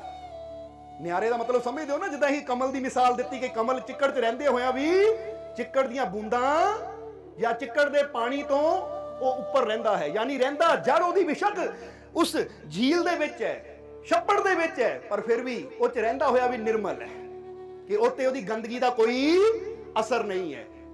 ਜਾਂ ਇਹਨੂੰ ਇਦਾਂ ਵੀ ਸਮਝ ਲਓ ਕਿ ਜਿੱਦਾਂ ਅਸੀਂ ਇੱਕ ਚਿਰਾਗ ਦੇਖਦੇ ਹਾਂ ਕਿ ਚਿਰਾਗ ਤਾਂ ਮਿੱਟੀ ਦਾ ਬਣਿਆ ਹੈ, ਪਰ ਜਦੋਂ ਅਸੀਂ ਚਿਰਾਗ ਨੂੰ ਜਗਾਉਂਦੇ ਹਾਂ ਤਾਂ ਚਿਰਾਗ ਗੰਦਾ ਵੀ ਹੋ ਸਕਦਾ ਹੈ, ਸਾਫ਼ ਵੀ ਹੋ ਸਕਦਾ ਹੈ, ਕਾਲਾ ਵੀ ਹੋ ਸਕਦਾ, ਪੀਲਾ ਵੀ ਹੋ ਸਕਦਾ ਹੈ, ਪਰ ਜਿਹੜੀ ਉਹਦੀ ਜੋਤ ਹੈ ਨਾ, ਉਹਨੂੰ ਅਸੀਂ ਨਾ ਗੰਦਾ ਕਰ ਸਕਦੇ ਹਾਂ, ਨਾ ਕਾਲੀ ਕਰ ਸਕਦੇ, ਨਾ ਪੀਲੀ ਕਰ ਸਕਦੇ। ਉਹ ਤਾਂ ਜੋ ਹੈ ਉਹਨਾਂ ਉਹੀ ਰਹਿਣਾ ਹੈ ਚਿਰਾਗ ਦੇ ਅੰਦਰੋਂ ਹੀ ਜੋਤ ਉੱਠ ਰਹੀ, ਪਰ ਹੈ ਉਹਦੇ ਤੋਂ ਨਿਰਲੇਪ, ਯਾਨੀ ਮਿੱਟੀ ਦੇ ਦੀਵੇ 'ਚ ਹੁੰਦੀ ਹੋਈ ਵੀ ਉਹ ਮਿੱਟੀ ਨਹੀਂ ਹੈ, ਉਹ ਮਿੱਟੀ ਤੋਂ ਅਲੱਗ ਹੈ। ਇਸੇ ਤਰ੍ਹਾਂ ਪ੍ਰਮਾਤਮਾ ਇਨਸਾਨ ਦੇ ਅੰਦਰ ਹੁੰਦਾ ਹੋਇਆ ਵੀ ਇਨਸਾਨ ਤੋਂ ਉੱਪਰ ਹੈ, ਕਿ ਇਨਸਾਨ ਨੂੰ ਵਿਕਾਰ ਲੱਗ ਜਾਂਦੇ ਹੈ, ਇਨਸਾਨ ਵਿਸ਼ਿਆਂ 'ਚ ਪੈ ਕੇ ਬੁਰਾ ਬਣ ਸਕਦਾ ਹੈ, ਪਰ ਉਹਦੇ ਅੰਦਰਲਾ ਪ੍ਰਮਾਤਮਾ ਹਮੇਸ਼ਾ ਹਰ ਬੁਰਾਈ ਤੋਂ ਨਿਰਲੇਪ ਰਹਿੰਦਾ ਹੈ। ਜਿੱਦਾਂ ਹੁਣ ਫਰਜ਼ ਕਰੋ ਇੱਕ ਬੰਦਾ ਕਹੇ ਸ਼ਰਾਬੀ ਜਾਂ ਇਹ ਝੂਠਾ, ਇਹ ਜੁਆਰੀ, ਠੀਕ ਹੈ ਉਹ ਸ਼ਰਾਬੀ ਹੈ, ਜੁਆਰੀ ਹੈ, ਉਹਨੂੰ ਬੁਰਾਈਆਂ ਰੂਪੀ ਐਬ ਲੱਗੇ ਹੋਏ ਹੈ, ਪਰ ਫਿਰ ਵੀ ਉਹਦੇ ਅੰਦਰ ਬੈਠਾ ਪ੍ਰਮਾਤਮਾ ਹਰ ਚੀਜ਼ ਤੋਂ ਨਿਰਲੇਪ ਹੈ। ਇਹਦਾ ਮਤਲਬ ਇਹ ਨਹੀਂ ਕਿ ਉਹਨੇ ਸ਼ਰਾਬ ਪੀ ਲਈ ਤਾਂ ਪ੍ਰਮਾਤਮਾ ਸ਼ਰਾਬੀ ਹੋ ਗਿਆ, ਉਹਨੇ ਜੂਆ ਖੇਡ ਲਿਆ ਤਾਂ ਪ੍ਰਮਾਤਮਾ ਜੁਆਰੀ ਹੋ ਗਿਆ, ਨਹੀਂ, ਉਹ ਹੈ ਉਹਦੇ ਅੰਦਰ ਹੀ, ਪਰ ਫਿਰ ਵੀ ਨਿਰਲੇਪ ਹੈ। ਇਸੇ ਲਈ ਵਿਕਾਰ ਦੂਰ ਹੋ ਸਕਦੇ ਹੈ, ਸਾਡੀਆਂ ਕਮੀਆਂ ਦੂਰ ਹੋ ਸਕਦੀਆਂ ਹੈ, ਪਰ ਪ੍ਰਮਾਤਮਾ ਨੂੰ ਸਾਡੇ ਤੋਂ ਕੋਈ ਦੂਰ ਕਰ ਹੀ ਨਹੀਂ ਸਕਦਾ, ਕਿਉਂਕਿ ਉਹੀ ਤਾਂ ਸਾਡਾ ਅਸਲੀ ਰੂਪ ਹੈ। ਸਮਝ ਰਹੇ ਹੋ ਕਿ ਨਹੀਂ? ਉਹੀ ਤਾਂ ਸਾਡਾ ਅਸਲੀ ਰੂਪ ਹੈ। ਤਾਂ ਹੀ ਤਾਂ ਕਿਹਾ ਜਾਂਦਾ ਕਿ ਇਨਸਾਨ ਪ੍ਰਮਾਤਮਾ ਦਾ ਹੀ ਰੂਪ ਹੈ, ਉਹਦਾ ਅੰਸ਼ ਹੈ। ਅੰਸ਼ ਦਾ ਮਤਲਬ ਤੁਸੀਂ ਸਮਝਦੇ ਹੋ ਕਿ ਉਸ ਤੋਂ ਹੀ ਪੈਦਾ ਹੋਇਆ ਹੈ। ਜਿਹਦੇ ਬਾਰੇ ਆਂਦਾ ਅੱਬਲ ਅੱਲਾ ਨੂਰ ਉਪਾਇਆ ਕੁਦਰਤ ਦੇ ਸਭ ਬੰਦੇ, ਏਕ ਨੂਰ ਤੇ ਸਭ ਜਗ ਉਪਜਿਆ ਕੋ ਭਲੇ ਕੋ ਮੰਦੇ, ਕਿ ਕੋਈ ਨੂਰ ਤੋਂ ਅਸੀਂ ਸਾਰੇ ਪੈਦਾ ਹੋਏ ਹਾਂ। ਸਾਡੀਆਂ ਸ਼ਕਲਾਂ ਅਲੱਗ ਹੋ ਸਕਦੀਆਂ, ਪਹਿਰਾਵੇ ਅਲੱਗ ਹੋ ਸਕਦੇ ਹੈ, ਨਾਮ ਅਲੱਗ ਹੋ ਸਕਦੇ ਹੈ, ਪਰ ਜਿਹੜਾ ਸਾਡੇ ਅੰਦਰ ਨੂਰ ਹੈ ਨਾ, ਜਿਸ ਤੋਂ ਅਸੀਂ ਸਾਰਿਆਂ ਨੇ ਜਨਮ ਲਿਆ ਹੈ, ਉਹ ਤਾਂ ਇੱਕੋ ਹੀ ਹੈ। ਇਸ ਲਈ ਪਰਮਾਤਮਾ ਸਾਡੇ ਅੰਦਰ ਹੁੰਦਾ ਹੋਇਆ ਵੀ ਹਰ ਚੀਜ਼ ਤੋਂ ਨਿਆਰਾ ਹੈ। ਹੁਣ ਦੀਪਕ ਨੂੰ ਅਸੀਂ ਤੋੜ ਸਕਦੇ ਹਾਂ, ਪਰ ਉਹ ਜੋਤੀ ਨੂੰ ਤੋੜਿਆ ਨਹੀਂ ਜਾ ਸਕਦਾ। ਜਰਾ ਸਮਝਣਾ ਸਾਰਿਆਂ ਨੇ। ਇਸੇ ਤਰ੍ਹਾਂ ਇਨਸਾਨ ਦੇ ਅੰਗ ਵੀ ਕੱਟੇ ਜਾਣ ਤਾਂ ਇਨਸਾਨ ਅੰਗਹੀਣ ਤਾਂ ਹੋ ਸਕਦਾ, ਪਰ ਹਰੀਹੀਣ ਪ੍ਰਭੂਹੀਣ ਨਹੀਂ ਹੋ ਸਕਦਾ, ਕਿਉਂਕਿ ਪ੍ਰਮਾਤਮਾ ਨੂੰ ਸਾਡੇ ਤੋਂ ਦੂਰ ਕੀਤਾ ਹੀ ਨਹੀਂ ਜਾ ਸਕਦਾ। ਇਹ ਗੱਲ ਹਮੇਸ਼ਾ ਯਾਦ ਰੱਖਣਾ। ਔਰ ਇਹੀ ਚੀਜ਼ ਇੱਥੇ ਸਹਿਜੋ ਨੇ ਦੱਸੀ ਹੈ ਕਿ ਹਰੀ ਸਭ ਮੇ ਪਰ ਸਭ ਤੇ ਨਿਆਰੇ, ਕਿ ਸਭ ਦੇ ਅੰਦਰੋਂ ਪ੍ਰਮਾਤਮਾ ਵਸਦਾ ਹੈ, ਪਰ ਸਭ ਦੇ ਅੰਦਰ ਵਸਣ ਦੇ ਬਾਵਜੂਦ ਵੀ ਸਭ ਤੋਂ ਨਿਆਰਾ ਹੈ। ਹੁਣ ਅੱਗੇ ਕੀ ਕਿਹਾ? ਹਰੀ ਸਭ ਮੇ ਪਰ ਸਭ ਤੇ ਨਿਆਰੇ, ਚਾਰ ਬੁੱਧੀ ਕੇ ਮਨੁੱਖ ਸਵਾਰੇ, ਕਿ ਉਸਨੇ ਚਾਰ ਬੁੱਧੀ ਦੇ ਮਨੁੱਖ ਬਣਾਏ। ਉਹਦੇ ਚ ਔਰਤ ਹੈ, ਮਰਦ ਹੈ, ਬੱਚੇ ਬੁੜੇ ਸਾਰੇ ਹੀ ਆ ਜਾਂਦੇ। ਇਹ ਨਹੀਂ ਕਿ ਮਨੁੱਖ ਕਿਹਾ ਹੈ ਤਾਂ ਇਹ ਬੰਦਿਆਂ ਦੀ ਗੱਲ ਕੀਤੀ ਜਾਂ ਔਰਤਾਂ ਦੀ ਗੱਲ ਨਹੀਂ ਕੀਤੀ। ਉੱਥੇ ਉਹਨਾਂ ਨੇ ਦੱਸਿਆ ਜਿੰਨੇ ਵੀ ਪ੍ਰਮਾਤਮਾ ਨੇ ਇਹ ਸੰਸਾਰ ਤੇ ਜੀਵ ਬਣਾਏ ਹੈ, ਯਾਨੀ ਇਨਸਾਨਾਂ ਦੀ ਗੱਲ ਹੋ ਰਹੀ ਹੈ ਕਿ ਉਹਨਾਂ ਨੂੰ ਪ੍ਰਮਾਤਮਾ ਨੇ ਸਭ ਨੂੰ ਬਣਾਇਆ, ਪਰ ਇਨਸਾਨ ਦੀ ਆਪਣੀ ਆਪਣੀ ਬੁੱਧੀ ਹੁੰਦੀ ਹੈ। ਹੁਣ ਜ਼ਰਾ ਤੁਸੀਂ ਵੀ ਦੇਖ ਲੈਣਾ ਕਿ ਇਹ ਚਾਰ ਪ੍ਰਕਾਰ ਦੀ ਬੁੱਧੀ ਚੋਂ ਤੁਹਾਡੀ ਬੁੱਧੀ ਕਿਹੜੀ ਕੈਟਾਗਰੀ ਚ ਆਉਂਦੀ ਹੈ। ਸਮਝਦੇ ਹੋ ਕਿ ਨਹੀਂ? ਇਹ ਤੁਸੀਂ ਵਿਚਾਰ ਕਰਨਾ ਹੈ, ਕਿਉਂਕਿ ਹਰੇਕ ਨੂੰ ਆਪਣੀ ਬੁੱਧੀ ਦਾ, ਆਪਣੀ ਸਮਝ ਦਾ ਪਤਾ ਹੁੰਦਾ ਹੈ ਕਿ ਮੇਰੀ ਸਮਝ ਕਿੱਥੇ ਰੁਕੀ ਹੋਈ ਹੈ ਜਾਂ ਮੇਰੀ ਸਮਝ ਕਿੱਥੇ ਕੰਮ ਕਰਦੀ ਹੈ। ਹੁਣ ਕਈਆਂ ਦੀ ਸਮਝ ਇਸ ਤਰ੍ਹਾਂ ਹੁੰਦੀ ਹੈ ਕਿ ਬਲੌਕ ਹੋ ਜਾਂਦੀ ਹੈ। ਬਲੌਕ ਹੋਣ ਦਾ ਮਤਲਬ ਸਮਝਦੇ ਹੋ? ਰੁਕ ਜਾਂਦੀ ਹੈ, ਉਹ ਅੱਗੇ ਵੱਧਦੀ ਨਹੀਂ ਹੈ। ਜਿੱਦਾਂ ਅਸੀਂ ਇੱਕ ਮਿਸਾਲ ਦਿੱਤੀ ਸੀ ਇੱਕ ਸਤਸੰਗ ਦੇ ਵਿੱਚ ਕਿ ਇੱਕ ਕਿਸਾਨ ਸੀ, ਉਹ ਕਿਸਾਨ ਨੇ ਤਰਬੂਜਾਂ ਦੀ ਬੇਲ ਬੋਈ, ਯਾਨੀ ਤਰਬੂਜਾਂ ਦੀ ਜਦੋਂ ਖੇਤੀ ਕੀਤੀ। ਹੁਣ ਜਦੋਂ ਤਰਬੂਜਾਂ ਦੀ ਖੇਤੀ ਕੀਤੀ ਤਾਂ ਉਸ ਕਿਸਾਨ ਨੇ ਕੀ ਕੀਤਾ ਕਿ ਇੱਕ ਤਰਬੂਜ ਜਦੋਂ ਛੋਟਾ ਜਿਹਾ ਸੀ, ਉਹਨੇ ਉਹ ਤਰਬੂਜ ਨੂੰ ਇੱਕ ਬੋਤਲ 'ਚ ਪਾ ਦਿੱਤਾ, ਯਾਨੀ ਛੋਟੇ ਜਿਹੇ ਤਰਬੂਜ ਨੂੰ ਬੋਤਲ 'ਚ ਪਾ ਦਿੱਤਾ ਔਰ ਬੋਤਲ 'ਚ ਪਾ ਕੇ ਉਹਨੂੰ ਉੱਥੇ ਬੋਤਲ ਨੂੰ ਰੱਖ ਦਿੱਤਾ। ਕੱਚ ਦੀ ਬੋਤਲ ਸੀ। ਹੁਣ ਹੌਲੀ ਹੌਲੀ ਸਮਾਂ ਗੁਜ਼ਰਨ ਦੇ ਨਾਲ ਤਰਬੂਜ ਬੜੇ ਹੋਣ ਲੱਗੇ, ਪਰ ਜਿਹੜਾ ਬੋਤਲ ਵਾਲਾ ਤਰਬੂਜ ਸੀ ਉਹ ਕਿੰਨਾ ਬੜਾ ਹੋਇਆ? ਬਸ ਉਨਾ ਕਿ ਜਿੰਨੀ ਕੁ ਬੋਤਲ ਸੀ, ਉਸ ਤੋਂ ਜ਼ਿਆਦਾ ਵਧਿਆ ਹੀ ਨਹੀਂ। ਬਾਕੀ ਤਰਬੂਜ ਬੜੇ ਗੋਲ ਮਟੋਲ ਹੋ ਗਏ, ਪਰ ਉਹ ਉਨੇ ਕੁ ਦਾ ਉਨਾ ਕੁ ਹੀ ਰਿਹਾ। ਕਿਉਂ ਉਨਾ ਕਰਿਆ? ਉਹਨੂੰ ਵਧਣ ਤੋਂ ਕਿਹੜੀ ਚੀਜ਼ ਰੋਕ ਰਹੀ ਸੀ? ਉਹਨੂੰ ਅੱਗੇ ਜਾਣ ਤੋਂ ਕਿਹੜੀ ਚੀਜ਼ ਰੋਕ ਰਹੀ ਸੀ? ਉਹਨੂੰ ਅੱਗੇ ਜਾਣ ਤੋਂ ਰੋਕ ਰਹੀ ਸੀ ਉਹ ਰੁਕਾਵਟ। ਕਿਉਂਕਿ ਵਧਣਾ ਤਾਂ ਚਾਹੁੰਦਾ ਹੈ, ਕੁਦਰਤ ਤਾਂ ਉਹਨੂੰ ਵਧਾਉਣਾ ਚਾਹੁੰਦੀ ਹੈ, ਪਰ ਉਹਨੇ ਬੋਤਲ ਨੇ ਉਹਦੀ ਇੱਕ ਸੀਮਾ ਬਣਾ ਦਿੱਤੀ ਕਿ ਬੋਤਲ ਉਹਨੂੰ ਵਧਣ ਨਹੀਂ ਦੇ ਰਹੀ। ਹੁਣ ਬਾਕੀ ਸਾਰੇ ਤਰਬੂਜ ਬੜੇ ਬੜੇ ਹੋ ਗਏ, ਕੋਈ 5 ਕਿਲੋ, ਕੋਈ 10 ਕਿਲੋ, ਪਰ ਉਹ ਉਨਾ ਕੀ ਰਹਿ ਗਿਆ ਜਿੰਨਾ ਕਿ ਸਾਈ ਬੋਤਲ ਦਾ ਸੀ। ਤਾਂ ਉਸ ਵੇਲੇ ਜਦੋਂ ਫਕੀਰਾਂ ਨੇ ਇਹ ਚੀਜ਼ ਦੇਖੀ ਤਾਂ ਫਕੀਰ ਕਹਿੰਦੇ ਆ ਜੋ ਹਾਲਤ ਇਸ ਤਰਬੂਜ ਦੀ ਹੋਈ ਹੈ ਨਾ, ਉਹੀ ਹਾਲਤ ਕਈ ਇਨਸਾਨਾਂ ਦੀ ਵੀ ਹੋ ਜਾਂਦੀ ਹੈ। ਕਿਉਂਕਿ ਇਨਸਾਨ ਵੀ ਆਪਣੀ ਇਹ ਬੁੱਧੀ ਨੂੰ, ਜੋ ਕਿ ਬਹੁਤ ਫੈਲ ਸਕਦੀ ਹੈ, ਕਿਉਂਕਿ ਅੱਜ ਸਾਇੰਸ ਵੀ ਇਹ ਚੀਜ਼ ਮੰਨਦੀ ਹੈ ਕਿ ਤੇਰੇ ਮਾਈਂਡ ਦੀ ਤਾਕਤ ਇੰਨੀ ਹੈ ਨਾ ਕਿ ਪੂਰੀ ਦੁਨੀਆ ਦਾ ਗਿਆਨ ਵੀ ਤੇਰੇ ਅੰਦਰ ਸਮਾ ਜਾਵੇ ਤਾਂ ਫਿਰ ਵੀ ਇਹ ਕਦੀ ਫੁੱਲ ਨਹੀਂ ਹੋਣਾ। ਜਿਹਦਾ ਬੰਦਾ ਕਹਿੰਦਾ ਨਾ ਮੇਰੇ ਮੋਬਾਈਲ ਦੀ ਮੈਮਰੀ 512 GB ਹੈ ਜਾਂ ਇਹ ਇੰਨੇ GB ਦੀ ਹੈ ਕਿ ਹੁਣ ਮੈਮਰੀ ਫੁੱਲ ਹੋ ਗਈ, ਹੁਣ ਇਹ ਚ ਹੋਰ ਕੁਝ ਨਹੀਂ ਭਰਨਾ, ਡਾਊਨਲੋਡ ਨਹੀਂ ਹੋਣਾ। ਪਰ ਉਹ ਕਹਿੰਦੇ ਤੇਰਾ ਮਾਈਂਡ ਪਰਮਾਤਮਾ ਨੇ, ਕੁਦਰਤ ਨੇ ਇੰਨਾ ਦਿੱਤਾ ਹੋਇਆ ਹੈ ਕਿ ਇਹਦੇ ਚ ਤੂੰ ਆਪਣੀ ਸੋਚ ਤੋਂ ਵੀ ਜ਼ਿਆਦਾ ਅਗਰ ਸੋਚਾਂ ਨੂੰ ਇਕੱਠਾ ਕਰ ਲਵੇਂ ਤਾਂ ਵੀ ਇਹ ਕਦੀ ਭਰਪੂਰ ਹੋ ਹੀ ਨਹੀਂ ਸਕਦਾ। ਤਾਂ ਹੀ ਤਾਂ ਕਹਿੰਦੇ ਨਾ ਬੰਦੇ ਦਾ ਮਨ ਕਦੀ ਭਰਦਾ ਨਹੀਂ ਹੈ। ਜਿੰਨੀ ਮਰਜ਼ੀ ਦੌਲਤ ਆ ਜਾਵੇ ਤਾਂ ਵੀ ਬੰਦਾ ਕਹਿੰਦਾ ਥੋੜੀ ਹੋਰ ਲਿਆਓ, ਜਿੰਨੀ ਮਰਜ਼ੀ ਉੱਚੀ ਪਦਵੀ ਮਿਲ ਜਾਵੇ ਤਾਂ ਵੀ ਬੰਦਾ ਕਹਿੰਦਾ ਥੋੜੀ ਹੋਰ ਲਿਆਓ, ਕਿਉਂਕਿ ਹਰ ਚੀਜ਼ ਦਾ ਅੰਤ ਹੈ। ਪਰ ਤੇਰੀ ਸੋਚ ਦਾ, ਇਹ ਮਨ ਦਾ ਕੋਈ ਅੰਤ ਨਹੀਂ ਹੈ। ਇਹ ਮਨ ਨੂੰ ਤਾਂ ਸ਼ਾਂਤੀ ਉਦੋਂ ਮਿਲਣੀ ਜਦੋਂ ਇਹਨੂੰ ਬੇਅੰਤ ਪਰਮਾਤਮਾ ਮਿਲੇਗਾ, ਕਿਉਂਕਿ ਉੱਥੇ ਆ ਕੇ ਇਹਦੀਆਂ ਖੁਆਇਸ਼ਾਂ ਪੂਰੀਆਂ ਹੋਣੀਆਂ ਹੈ। ਹੁਣ ਇਨਸਾਨ ਵੀ ਥੋੜਾ ਜਿਹਾ ਆਪਣੇ ਆਪ ਨੂੰ ਦੇਖੇ ਕਿ ਇਨਸਾਨ ਨੇ ਵੀ ਅੱਜ ਆਪਣੀ ਸੋਚ ਨੂੰ ਇੱਕ ਦਾਇਰੇ ਅੰਦਰ ਰੱਖਿਆ ਹੈ। ਬੋਲੋ ਸਮਝਦੇ ਹੋ ਕਿ ਨਹੀਂ? ਇੱਕ ਦਾਇਰੇ ਅੰਦਰ ਕਿੱਦਾਂ ਰੱਖ ਦਿੰਦਾ? ਇੱਕ ਬੰਦਾ ਕਹਿੰਦਾ ਮੈਂ ਤਾਂ ਆਹੀ ਚੀਜ਼ ਤੋਂ ਗਿਆਨ ਲੈਣਾ, ਇਹ ਤੋਂ ਜ਼ਿਆਦਾ ਮੈਨੂੰ ਹੋਰ ਗਿਆਨ ਕਿਤੇ ਚਾਹੀਦਾ ਨਹੀਂ ਹੈ। ਉਹਨੇ ਇੱਕ ਸੀਮਾ ਬਣਾ ਦਿੱਤੀ ਆਪਣੀ ਬੁੱਧੀ ਦੀ। ਹਾਲਾਂਕਿ ਦੁਨੀਆ 'ਚ ਬਹੁਤ ਜਗ੍ਹਾ ਗਿਆਨ ਹੈ ਜਿੱਥੋਂ ਅਸੀਂ ਸਿੱਖ ਸਕਦੇ ਹਾਂ, ਸਮਝ ਸਕਦੇ ਹਾਂ ਔਰ ਆਪਣੇ ਜੀਵਨ ਨੂੰ ਬਦਲ ਸਕਦੇ ਹਾਂ। ਬੋਲੋ ਸਮਝਦੇ ਹੋ ਕਿ ਨਹੀਂ? ਹੁਣ ਇੱਕ ਫਰਜ਼ ਕਰੋ, ਜਵਾਬ ਦੇਣਾ ਸਾਨੂੰ ਕਿ ਇੱਕ ਬੰਦਾ ਗੀਤਾ ਪੜ੍ਹਦਾ ਹੈ, ਜੋ ਸ਼੍ਰੀ ਕ੍ਰਿਸ਼ਨ ਦੀ ਗੀਤਾ ਹੈ, ਜਿਹਦੇ ਵਿੱਚ ਉਹਨਾਂ ਨੇ ਅਰਜੁਨ ਨੂੰ ਗਿਆਨ ਦਿੱਤਾ। ਹੁਣ ਗੀਤਾ ਵਿੱਚ ਬੜਾ ਗਿਆਨ ਹੈ। ਹੁਣ ਉਹ ਇਨਸਾਨ ਕਹੇ ਮੈਂ ਤਾਂ ਗੀਤਾ ਹੀ ਪੜ੍ਹਨੀ ਹੈ, ਮੈਂ ਹੋਰ ਕੋਈ ਧਾਰਮਿਕ ਗ੍ਰੰਥ ਨਹੀਂ ਪੜ੍ਹਨਾ, ਹੋਰ ਕਿਤੇ ਗਿਆਨ ਹੈ ਹੀ ਨਹੀਂ, ਇਹਦੇ 'ਚ ਹੀ ਸਾਰਾ ਗਿਆਨ ਹੈ। ਤਾਂ ਇਹਦਾ ਮਤਲਬ ਕੀ ਹੈ? ਉਹਨਾਂ ਗੀਤਾ ਰੂਪੀ ਬੋਤਲ 'ਚ ਆਪਣੀ ਬੁੱਧੀ ਨੂੰ ਬੰਦ ਕਰ ਦਿੱਤਾ, ਉਹ ਤੋਂ ਅੱਗੇ ਸੋਚ ਹੀ ਨਹੀਂ ਸਕਦਾ।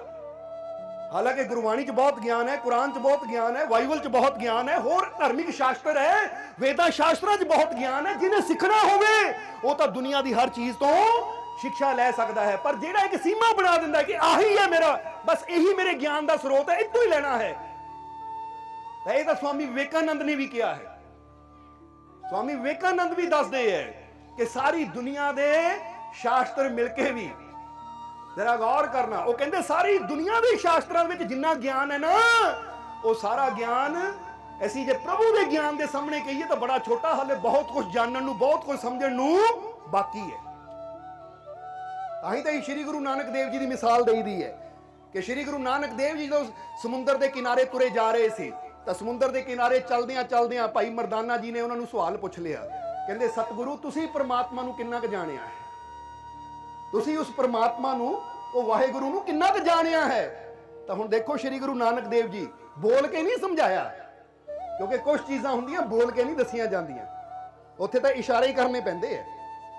हुण श्री गुरु नानक देव जी ने मरदाना जी नू समझाउण वास्ते की कीता, समुद्र के किनारे किनारे तुरे जा रहे सी, रेत के उपर रुके झुके और एक मुट्ठी रेत दी उन्होंने अपने हाथ च लई, यानी मुट्ठी च रेत लई और मरदाने नू कहा, मरदानिया पूछ रहा है कि मैं किन्ना को वाहेगुरु परमात्मा नू जानिया है, तो देख आ जिन्नी मेरी मुट्ठी च रेत है हाले मैं इन्ना जानिया है, तो जिन्नी आ रेत बाकी है इन्ना जानना बाकी है, क्योंकि वो बेअंत है। बड़े मेरे साहिबा गहर गंभीरा गुणी गहीरा, कोई ना जाने तेरा केता के बड़चीरा, कोई जान ही नहीं सकता उन्होंने, क्योंकि उन्होंने जानने वास्ते इत्थे तुहानू एक गल कहांगे, किसी नू जानने वास्ते उहदा अंत होना जरूरी है, फिर ही बंदा उन्होंने जान सकता है। जिहदा अंत ही ना होवे उन्होंने बंदा कदी जान ही नहीं सकता। हुण तुसीं एक फिल्म देखदे हो, जरा जवाब देना सानू, एक फिल्म देखदे हो, 2 घंटे की फिल्म देखदे हो, तुसीं कहंदे मैं पूरी फिल्म देख लई,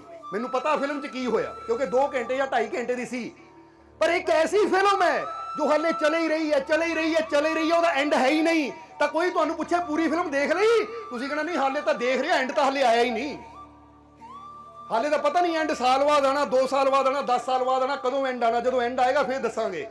वो परमात्मा इदां दी फिल्म है जो एंडलैस है, जिहदा कोई एंड कोई सीमा है ही नहीं, इसलिए वो परमात्मा जो असीम है उन्होंने जानने वास्ते सानू अपनी बुद्धि नू भी, अपने माइंड नू भी असीम करना पैना है। इनू जो दायरियां च रखिया होया, दायरे सानू तोड़ने पैने हैं। जिथों सानू अच्छा ज्ञान मिलता है उथों ज्ञान प्राप्त करने की कोशिश करिए। बोलो समझदे हो कि नहीं? ਇਹਦੀ एक सीमा ना बनाइए, जिद्दां ही दस्सिया कि कोई कहता मैं तो गीता चों ही ज्ञान लेना है, तो उन्हें एक सीमा बना दी अपने ज्ञान दी, अपने माइंड दी। और दूजा बंदा है वो कहता भाई मैनू तो जिथों ज्ञान मिलना है, जे मैनू जीसस क्राइस्ट की बाणी चों ज्ञान मिलेगा मैं वो भी लेना है, जे मैनू श्री गुरु नानक देव जी की बाणी चों ज्ञान मिलेगा मैं वो भी लेना है, जे मैनू हजूर गौस या हजूर मुहम्मद की आवाज चों ज्ञान मिलेगा मैं वो भी लेना है, क्योंकि मेरी बुद्धि ज्ञान प्राप्त करने वास्ते चारों पासों खुली है। और गुरु रहबर संत महापुरुष, उन्होंने नाम कोई होवे, देश कोई होवे, जात कोई होवे, क्योंकि संतां नूं इहदे नाल कोई मतलब नहीं है। जरा हुण गौर करना, उन्होंने नाम कोई होवे, किते भी हो रहिंदे होण, पर सारे उस एक स्रोत नाल जुड़े हुए हैं। स्रोत का मतलब समझदे हो ना, सारे उस परमात्मा नाल जुड़े हुए हैं। ये जो उन्होंने ज्ञान है आ तां उत्थों ही रहा है। इसलिए ये चीज नूं समझना कि अपनी बुद्धि के दायरे नूं ਅਸੀਂ बड़ा करांगे, क्योंकि जिन्ना अपनी बुद्धि नूं बड़ा करांगे, ये रुकावटां दे दायरे नूं हटा देवांगे, उन्ना ही साडे जीवन च ज्ञान वधदा चला जाएगा, उन्ना ही साडे जीवन च समझ वधदी चली जाएगी। और जिद्दां जिद्दां ज्ञान वधेगा उद्दां उद्दां की होएगा। जिद्दां एक शब्द अंदर बड़ा प्यारा दसिया है कि बक्ता के मुख में बसूं सरवण हूं के कान, कि जेड़े वक्ता है परमात्मा का गुण गाते हैं, कहते जो गुण गाता तो उसलिए मैं उसकी जुबान से वसदा है, उसकी रसना से वसदा, इसलिए वो शब्द मेरे शब्द होंगे है। ये गल हमेशा याद रखना कि जदों तुसीं परमात्मा का नाम लेंदे हो ना, या 4 बंदियां च बह के परमात्मा की उस्तत करते हो, ਉਹਦੇ गुण गाते हो, तो जदों तुसीं ਉਹਦੇ गुण गाते हो समझ लो परमात्मा तुहाडी रसना ते बैठ के बोल रहा है। ताही तो कहते गावत उधरे सुनते उधरे। इसलिए जदों प्रभु के गुण गाए जाते हैं, जदों ਉਹਦਾ सिमरन किया जाता, उस वेले वो दसदे है कि बकता हूं के मुख बसूं, ਉਹਦੇ मैं मुंह च वसदा आ, क्योंकि ਉਹਦੇ शब्द फिर मेरे शब्द होंगे है। और श्रोता हूं के कान, कि जिहड़े श्रोता है सुनने वाले है, उन्होंने मैं वसदा आ कन्ना च, क्योंकि वो ध्यान दे के सुन रहे हैं। जरा समझना सारिਆਂ ने, जे इसलिए तुहाडा ध्यान पूरी तरह सत्संग नाल जुड़िया है तो समझ लो इसलिए परमात्मा ही तुहाडे कन्ना के जरिए ये ज्ञान तुहाडे अंदर लैके जा रहा है। हुण अगे की दसिया है कि बकता हूं के मुख बसूं, श्रोता हूं के कान। ਗਿਆਨੀ ਕੇ ਹਿਰਦੇ ਬਸੂ ਧਿਆਨੀ ਕੇ ਨਿਜ ਪ੍ਰਾਣ। ਕਿ ਜਿਹੜਾ ਗਿਆਨੀ ਹੈ ਉਹਦੇ ਮੈਂ ਹਿਰਦੇ 'ਚ ਵਸਦਾ ਆ। ਤਾਂ ਹੀ ਤਾਂ ਹੁਣ ਤੁਹਾਨੂੰ ਪੁੱਛੀਏ ਰੱਬ ਕਿੱਥੇ ਰਹਿੰਦਾ ਹੈ ਤਾਂ ਹਰ ਕੋਈ ਕਹਿ ਦਿੰਦਾ ਰੱਬ ਮੈਂ ਸਾਡੇ ਕਿੱਥੇ, ਬੰਦਾ ਕਹਿ ਦਿੰਦਾ ਹੈ ਸਾਡੇ ਦਿਲ 'ਚ ਹੈ। ਜਿਹਨੂੰ ਸਮਝ ਹੋਏਗੀ, ਗਿਆਨ ਹੋਏਗਾ, ਉਹ ਇਹ ਗੱਲ ਕਹੇਗਾ ਰੱਬ ਮੇਰੇ ਦਿਲ 'ਚ ਹੈ। ਤਾਂ ਜਿਹਨੂੰ ਸਮਝ ਨਹੀਂ ਆਉਣਾ ਕੀ ਕਹਿਣਾ ਹੈ ਉਹ ਰੱਬ ਤਾਂ ਉਹ ਰਹਿੰਦਾ ਆਕਾਸ਼ ਤੇ, ਰੱਬ ਤਾਂ ਉਹ ਰਹਿੰਦਾ ਤੀਰਥਾਂ ਤੇ, ਰੱਬ ਤਾਂ ਮੱਕੇ ਹੈ, ਰੱਬ ਤਾਂ ਫਲਾਣੇ ਮੰਦਿਰ 'ਚ ਬੈਠਾ ਹੈ। ਉਹਨੇ ਹਮੇਸ਼ਾ ਰੱਬ ਨੂੰ ਦੂਰ ਦੱਸਣਾ ਹੈ।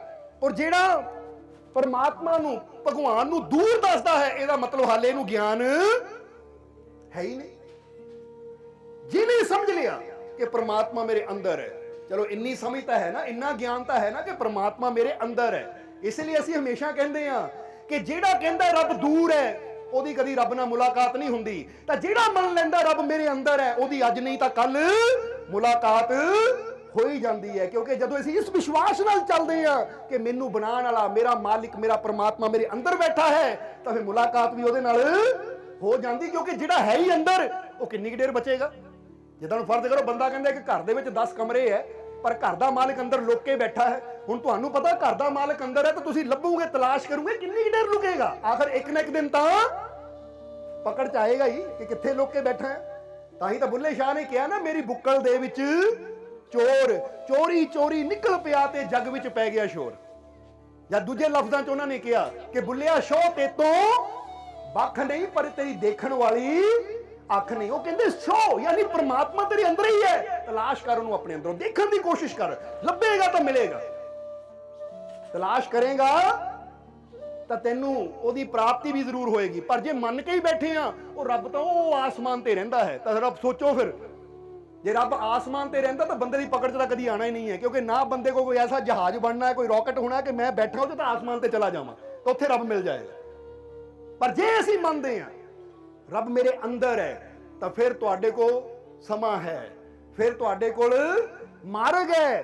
ਕਿਉਂਕਿ ਜਿਹੜੀ ਚੀਜ਼ ਮੇਰੇ ਅੰਦਰ ਹੈ ਉਹਦੇ ਤੱਕ ਜਾਣ ਦਾ ਮਾਰਗ ਵੀ ਮੇਰੇ ਅੰਦਰ ਹੀ ਹੈ, ਉਹਨੂੰ ਮੈਂ ਪ੍ਰਾਪਤ ਕਰ ਸਕਦਾ ਹਾਂ। ਕਿ ਜਿਹੜਾ ਗਿਆਨੀ ਹੈ ਉਹਦੇ ਹਿਰਦੇ 'ਚ ਹੈ, ਤਾਂ ਜਿਹੜਾ ਧਿਆਨੀ ਹੈ, ਧਿਆਨ ਕਰਨ ਵਾਲਾ ਹੈ, ਫਿਰ ਉਹ ਜਾਣ ਲੈਂਦਾ ਕੋਈ ਹਿਰਦੇ 'ਚ ਹੀ ਨਹੀਂ ਹੈ, ਉਹ ਤਾਂ ਮੇਰੇ ਪ੍ਰਾਣਾਂ 'ਚ ਹੈ, ਮੇਰੇ ਰੋਮ ਰੋਮ 'ਚ ਹੈ। ਔਰ ਜਿਹਦੇ ਅੰਦਰ ਵੀ ਪ੍ਰਾਣ ਹੈ ਪ੍ਰਮਾਤਮਾ ਉੱਥੇ ਵੀ ਮੌਜੂਦ ਹੈ। ਉਹ ਸਿਰਫ ਆਪਣੇ ਅੰਦਰ ਹੀ ਨਹੀਂ ਦੇਖਦਾ, ਉਹਨੂੰ ਸਭ ਦੇ ਅੰਦਰ ਨਜ਼ਰ ਆਣਾ ਸ਼ੁਰੂ ਹੋ ਜਾਂਦਾ ਕਿ ਮੇਰਾ ਪ੍ਰਭੂ, ਮੇਰਾ ਪ੍ਰਮਾਤਮਾ ਤਾਂ ਸਭ ਦੇ ਅੰਦਰ ਬੈਠਾ ਹੋਇਆ। ਇਸ ਲਈ ਧਿਆਨੀ ਕੇ ਨਿਜ ਪ੍ਰਾਣ, ਕਿਉਂਕਿ ਪ੍ਰਾਣ ਮੇਰੇ ਅੰਦਰ ਵੀ ਹੈ, ਪ੍ਰਾਣ ਤੇਰੇ ਅੰਦਰ ਵੀ ਹੈ।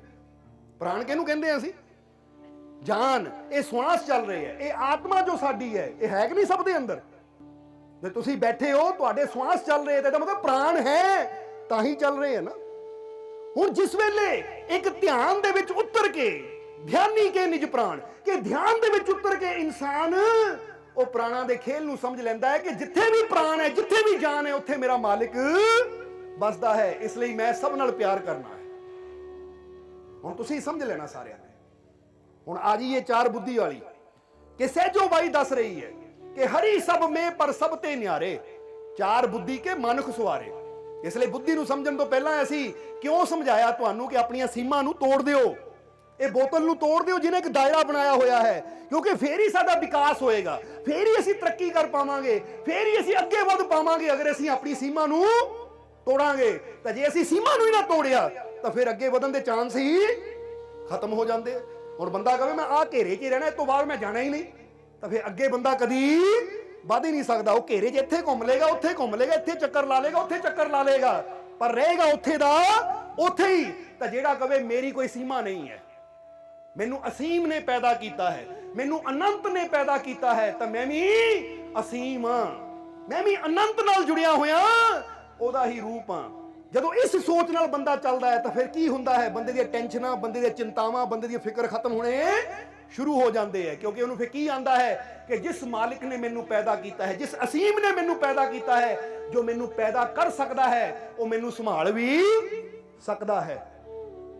ਜਿਹਨੇ ਮੈਨੂੰ ਜਨਮ ਦਿੱਤਾ ਹੈ ਉਹ ਮੇਰੀ ਸੰਭਾਲ ਵੀ ਕਰ ਸਕਦਾ ਹੈ, ਕਿਉਂਕਿ ਉਹ ਸਮਰੱਥ ਹੈ ਜਿਹੜਾ ਇਹ ਪੂਰੀ ਪ੍ਰਿਥਵੀ ਨੂੰ ਸੰਭਾਲ ਰਿਹਾ। ਕਦੀ ਦੇਖਿਆ ਗੌਰ ਨਾਲ? ਤੁਸੀਂ ਕਦੀ ਦੇਖਣ ਦੀ ਕੋਸ਼ਿਸ਼ ਕਰੋ, ਸੋਚਣ ਦੀ ਕੋਸ਼ਿਸ਼ ਕਰੋ ਕਿ ਕਿੱਦਾਂ ਇਹ ਸਾਰੇ ਐਡੀ ਵੱਡੀ ਪ੍ਰਿਥਵੀ ਹਵਾ 'ਚ ਤੈਰ ਰਹੀ ਹੈ, ਐਡਾ ਵੱਡਾ ਸੂਰਜ ਹਵਾ 'ਚ ਤੈਰ ਰਿਹਾ ਹੈ, ਕਿਸ ਤਰ੍ਹਾਂ ਸਾਰੀਆਂ ਚੀਜ਼ਾਂ ਨੂੰ ਕੌਣ ਸੰਭਾਲ ਰਿਹਾ ਹੈ? ਇਹ ਕਿਹੜੀ ਸ਼ਕਤੀ ਹੈ?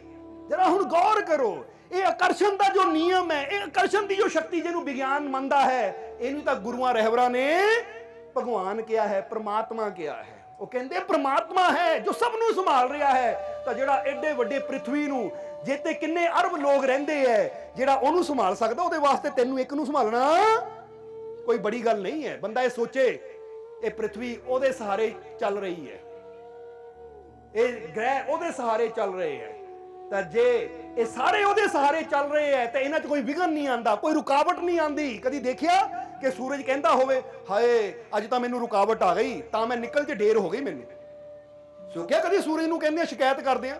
ਨਹੀਂ, ਕਿਉਂਕਿ ਉਹਨੂੰ ਪਤਾ ਹੈ ਕਿ ਜਿਹੜਾ ਉਹਦੇ ਸਹਾਰੇ ਚੱਲਦਾ ਹੈ, ਉਹਦੀ ਰਹਿਮਤ ਦੇ ਸਹਾਰੇ ਚੱਲਦਾ, ਉਹਦੇ ਰਸਤੇ 'ਚ ਕੋਈ ਰੁਕਾਵਟ ਕਦੀ ਆ ਹੀ ਨਹੀਂ ਸਕਦੀ। ਤਾਂ ਜਿਹੜਾ ਆਪਣੇ ਮਨ ਦੇ ਪਿੱਛੇ ਲੱਗ ਕੇ ਚੱਲਦਾ ਹੈ, ਉਹਦੇ ਰਸਤੇ 100 ਰੁਕਾਵਟਾਂ ਆ ਜਾਂਦੀਆਂ। ਹੁਣ ਜੇ ਅੱਜ ਇਨਸਾਨ ਦੇ ਜੀਵਨ 'ਚ ਰੁਕਾਵਟ ਆਂਦੀ ਹੈ, ਪਰੇਸ਼ਾਨੀ ਆਂਦੀ, ਤੇ ਇਹਦਾ ਮਤਲਬ ਕਿਤੇ ਨਾ ਕਿਤੇ ਬੰਦਾ ਆਪਣੇ ਮਨ ਦੇ ਪਿੱਛੇ ਲੱਗਾ ਹੋਇਆ ਹੈ। ਔਰ ਇਹੀ ਇਨਸਾਨ ਅਗਰ ਰੁਕਾਵਟਾਂ ਤੋਂ ਬਚਣਾ ਚਾਹੁੰਦਾ ਹੈ ਤਾਂ ਫਿਰ ਆਪਣੇ ਮਾਲਿਕ ਤੇ ਭਰੋਸਾ ਰੱਖੇ, ਯਕੀਨ ਰੱਖੇ ਕਿ ਆਪਣੇ ਪ੍ਰਭੂ ਦੇ ਵਿਸ਼ਵਾਸ ਨਾਲ ਮੈਂ ਚੱਲ ਰਿਹਾ ਹਾਂ, ਔਰ ਜੇ ਮੈਂ ਉਹਦੇ ਵਿਸ਼ਵਾਸ ਨਾਲ ਚੱਲ ਰਿਹਾ ਤਾਂ ਮੈਨੂੰ ਯਕੀਨ ਹੈ ਉਹ ਮੇਰੇ ਰਸਤੇ 'ਚ ਕਦੀ ਕੋਈ ਰੁਕਾਵਟ ਨਹੀਂ ਆਉਣ ਦੇਗਾ। ਇਹ ਵਿਸ਼ਵਾਸ ਹੀ ਇਨਸਾਨ ਦੇ ਰਸਤੇ 'ਚ ਆਉਣ ਵਾਲੀਆਂ ਪਰੇਸ਼ਾਨੀਆਂ ਨੂੰ ਦੂਰ ਕਰਦਾ ਚਲਾ ਜਾਂਦਾ ਹੈ, ਕਿਉਂਕਿ ਵਿਸ਼ਵਾਸ ਦੇ ਵਿੱਚ ਬੜੀ ਤਾਕਤ ਹੈ। ਤਾਂ ਹੀ ਤਾਂ ਦੱਸੀਦਾ ਕਿ ਕਬੀਰ ਸਾਹਿਬ ਕਹਿੰਦੇ ਆਪਣੀ ਬਾਣੀ ਦੇ ਵਿੱਚ, ਕਬੀਰ ਸਾਹਿਬ ਦੱਸਦੇ ਹੈ ਕਿ ਜੋ ਤੂੰ ਚਾਹੇ ਹਰ ਕੀ ਕਿਰਪਾ ਮਨ ਵਿਸ਼ਿਓਂ ਸੇ ਮੋੜ। ਹੁਣ ਇੱਕ ਆਦਮੀ ਨੇ ਕਬੀਰ ਸਾਹਿਬ ਨੂੰ ਬੇਨਤੀ ਕੀਤੀ ਕਿ ਮਹਾਰਾਜ ਹਰੀ ਦੀ ਕਿਰਪਾ, ਉਹਦੀ ਕਿਰਪਾ ਨੂੰ ਕਿੱਦਾਂ ਪ੍ਰਾਪਤ ਮੈਂ ਕਰ ਸਕਦਾ, ਕੋਈ ਰਸਤਾ ਦੱਸੋ, ਕੋਈ ਮਾਰਗ ਦਿਖਾਓ ਮੈਨੂੰ ਕਿ ਹਰੀ ਦੀ ਕਿਰਪਾ ਨੂੰ ਮੈਂ ਕਿੱਦਾਂ ਪ੍ਰਾਪਤ ਕਰ ਸਕਦਾ। ਔਰ ਸ਼ਾਇਦ ਕਿਰਪਾ ਤੁਸੀਂ ਵੀ ਪ੍ਰਾਪਤ ਕਰਨਾ ਚਾਹੁੰਦੇ ਹੋ ਕਿ ਪ੍ਰਭੂ ਦੀ ਰਹਿਮਤ, ਉਹਦੀ ਬਖਸ਼ਿਸ਼, ਉਹਦੀ ਕਿਰਪਾ, ਉਹਦੀ ਮਿਹਰ ਹੋਵੇ ਮੇਰੇ ਤੇ ਵੀ। ਕਹਿੰਦੇ ਨਾ ਮਿਹਰਾਂ ਵਾਲੇ ਸਾਈਆਂ, ਉਹ ਮਿਹਰਾਂ ਵਾਲਾ ਹੈ। ਜੇ ਅਸੀਂ ਉਹਦੀ ਮਿਹਰ ਚਾਹੁੰਦੇ ਹਾਂ, ਉਹਦੀ ਕਿਰਪਾ ਚਾਹੁੰਦੇ ਹਾਂ, ਉਹਦੀ ਰਹਿਮਤ ਚਾਹੁੰਦੇ ਹਾਂ, ਤਾਂ ਫਿਰ ਕਬੀਰ ਸਾਹਿਬ ਮਾਰਗ ਦੱਸਦੇ ਆ।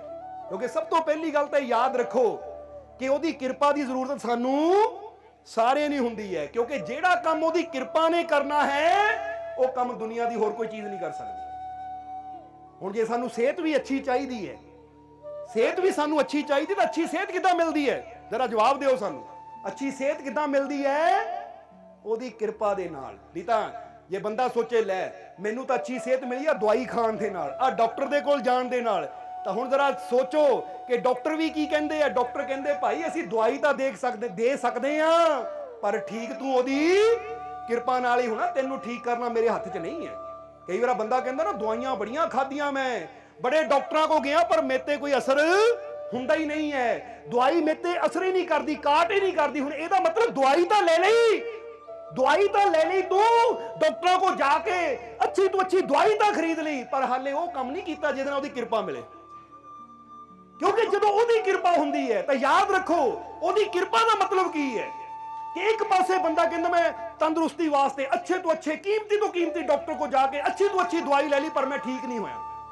ਤਾਂ ਦੂਜੇ ਪਾਸੇ ਜਦੋਂ ਉਹਦੀ ਕਿਰਪਾ ਹੁੰਦੀ ਹੈ ਤਾਂ ਬੰਦਾ ਇੱਕ ਛੋਟੀ ਜਿਹੀ ਗੋਲੀ ਵੀ ਖਾ ਲਵੇ ਨਾ, ਤਾਂ ਛੋਟੀ ਜਿਹੀ ਗੋਲੀ ਵੀ ਆਪਣਾ ਅਸਰ ਦਿਖਾ ਦਿੰਦੀ ਕਿ ਬੰਦੇ ਦੀ ਬਿਮਾਰੀ ਦੂਰ ਹੋ ਜਾਂਦੀ। ਬੰਦਾ ਕਹਿੰਦਾ ਕਮਾਲ ਦੀ ਗੱਲ, ਉਹ ਬੜੇ ਬੜੇ ਡਾਕਟਰਾਂ ਦੀ ਦਵਾਈ ਨਾਲ ਫਰਕ ਨਹੀਂ ਪਿਆ, ਪਰ ਇੱਕ ਗੋਲੀ ਨਾਲ ਫਰਕ ਪੈ ਗਿਆ। ਇੱਥੋਂ ਪਤਾ ਲੱਗਦਾ ਉਹਦੀ ਕਿਰਪਾ ਹੈ। ਜੇ ਉਹਦੀ ਕਿਰਪਾ ਹੋ ਜਾਵੇ, ਵਿਸ਼ਵਾਸ ਹੋਵੇ, ਤਾਂ ਉਹਦੀ ਕਿਰਪਾ ਤਾਂ ਇਹ ਕਰ ਸਕਦੀ ਕਿ ਇਨਸਾਨ ਇੱਕ ਚੁਟਕੀ ਮਿੱਟੀ ਦੀ ਵੀ ਚੱਕ ਕੇ ਵਿਸ਼ਵਾਸ ਨਾਲ ਮੂੰਹ 'ਚ ਪਾ ਲਾਵੇ ਨਾ ਕਿ ਮੈਨੂੰ ਯਕੀਨ ਹੈ, ਭਰੋਸਾ ਹੈ ਆਪਣੇ ਰੱਬ ਤੇ ਕਿ ਮੇਰੇ ਦੁੱਖ ਦੂਰ ਹੋ ਜਾਣਗੇ, ਤਾਂ ਉਹ ਵੀ ਮਿੱਟੀ ਦੀ ਇੱਕ ਚੁਟਕੀ ਉਹਨੂੰ ਠੀਕ ਕਰ ਦਿੰਦੀ ਹੈ। ਇਸ ਲਈ ਸਮਝਣਾ ਜ਼ਰਾ ਸਾਰਿਆਂ ਨੇ। ਇਸ ਲਈ ਡਾਕਟਰ ਵੀ ਅੱਜ ਇਹ ਚੀਜ਼ ਨੂੰ ਦੱਸਦੇ ਆ ਕਿ ਗੱਲ ਵਿਸ਼ਵਾਸ ਦੀ ਹੈ ਕਿ ਜਿਹਨਾਂ ਇਨਸਾਨਾਂ ਦੇ ਅੰਦਰ ਵਿਸ਼ਵਾਸ ਹੁੰਦਾ ਨਾ, ਉਹ ਕਹਿੰਦੇ ਉਹਨੂੰ ਚੀਨੀ ਦੀ ਗੋਲੀ ਵੀ ਦੇ ਦਿੰਦੇ ਆ ਅਸੀਂ ਵੀ, ਤਾਂ ਉਹਦੇ ਨਾਲ ਵੀ ਠੀਕ ਹੋ ਜਾਂਦਾ ਹੈ। ਸ਼ਾਇਦ ਇਹਨੂੰ ਪਲੈਸੀਬੋ ਇਫੈਕਟ ਕਹਿੰਦੇ ਆ। ਜਰਾ ਗੌਰ ਕਰਨਾ, ਕਿਉਂਕਿ ਇਹ ਤੇ ਐਕਸਪੈਰੀਮੈਂਟ ਅੱਜ ਸਾਇੰਸ ਵੀ ਕਰ ਚੁੱਕੀ ਹੈ। ਤੁਸੀਂ ਸਰਚ ਕਰ ਸਕਦੇ ਹੋ ਪਲੈਸੀਬੋ ਇਫੈਕਟ ਦੇ ਬਾਰੇ। ਜਰਾ ਗੌਰ ਕਰਨਾ ਸਾਰੇ ਨਾਲ, ਉਹਦੇ ਇਫੈਕਟ ਬਾਰੇ ਤੁਸੀਂ ਸਮਝ ਸਕਦੇ ਹੋ ਕਿ ਡਾਕਟਰਾਂ ਨੇ ਕਹਿੰਦੇ ਆ ਕੁਝ ਰੋਗੀ ਜਿਨ੍ਹਾਂ ਨੂੰ ਸੇਮ ਰੋਗ ਸੀ ਉਹਨਾਂ ਦੀ ਟੀਮ ਬਣਾ ਲਈ। ਫਰਜ਼ ਕਰੋ ਉਹਨਾਂ ਬਣਾ ਲਈ ਕਿ 20 ਗਰੁੱਪ, 20 ਇੱਕ ਬੰਦਿਆਂ ਦਾ ਗਰੁੱਪ, 20 ਦੂਜਿਆਂ ਦਾ। ਇਹ ਸੱਚੀ ਘਟਨਾ ਦੱਸ ਰਹੇ ਆ ਤੁਹਾਨੂੰ, ਜੋ ਐਕਸਪੈਰੀਮੈਂਟ ਹੋਇਆ ਕਿ ਉਹਨਾਂ ਨੇ ਦੋਨਾਂ ਗਰੁੱਪਾਂ ਦੇ ਮਰੀਜ਼ਾਂ ਨੂੰ, ਇੱਕ ਨੂੰ ਉਹ ਦਵਾਈ ਦਿੱਤੀ ਜੋ ਸੱਚਮੁੱਚ ਉਹਦੀ ਬਿਮਾਰੀ ਦੀ ਦਵਾਈ ਸੀ, ਤਾਂ ਦੂਜਿਆਂ ਨੂੰ ਸਿਰਫ ਚੀਨੀ ਦੀਆਂ ਗੋਲੀਆਂ ਦਿੱਤੀਆਂ ਮਿੱਠੀਆਂ, ਔਰ ਉਹਨਾਂ ਨੂੰ ਕਿਹਾ ਇਹ ਦਵਾਈ ਸਭ ਤੋਂ ਅੱਛੀ ਹੈ ਇਹ ਰੋਗ ਦੀ।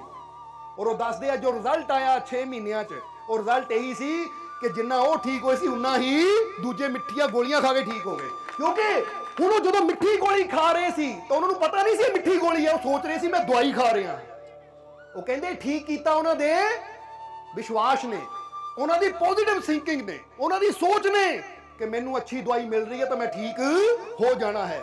ਤਾਂ ਜੇ ਹੁਣ ਚੀਨੀ ਦੀਆਂ ਗੋਲੀਆਂ ਤੇ ਬੰਦਾ ਵਿਸ਼ਵਾਸ ਕਰਕੇ ਉਹਦੇ ਨਾਲ ਠੀਕ ਹੋ ਸਕਦਾ ਤਾਂ ਰੱਬ ਦੀ ਰਹਿਮਤ ਤਾਂ ਬਹੁਤ ਬੜੀ ਚੀਜ਼ ਹੈ ਜਿਹਦਾ ਗੁਣਗਾਨ ਗੁਰੂ ਰਹਿਬਰ ਸੰਤ ਫਕੀਰ ਕਰਦੇ ਆ ਗਏ ਹੈ ਕਿ ਆਪਣੇ ਰੱਬ ਤੇ ਵਿਸ਼ਵਾਸ ਰੱਖ, ਆਪਣੇ ਰੱਬ ਤੇ ਭਰੋਸਾ ਰੱਖ, ਕਿਉਂਕਿ ਸਭ ਦੁੱਖੋਂ ਦਾ ਔਸ਼ਧ ਨਾਮ। ਆਪਣੇ ਰੱਬ ਤੇ ਯਕੀਨ ਕਰੇਗਾ ਤਾਂ ਸਾਰੇ ਦੁੱਖਾਂ ਦੀ ਦਵਾ ਤਾਂ ਉਹਦੇ ਅੰਦਰ ਹੀ ਹੈ।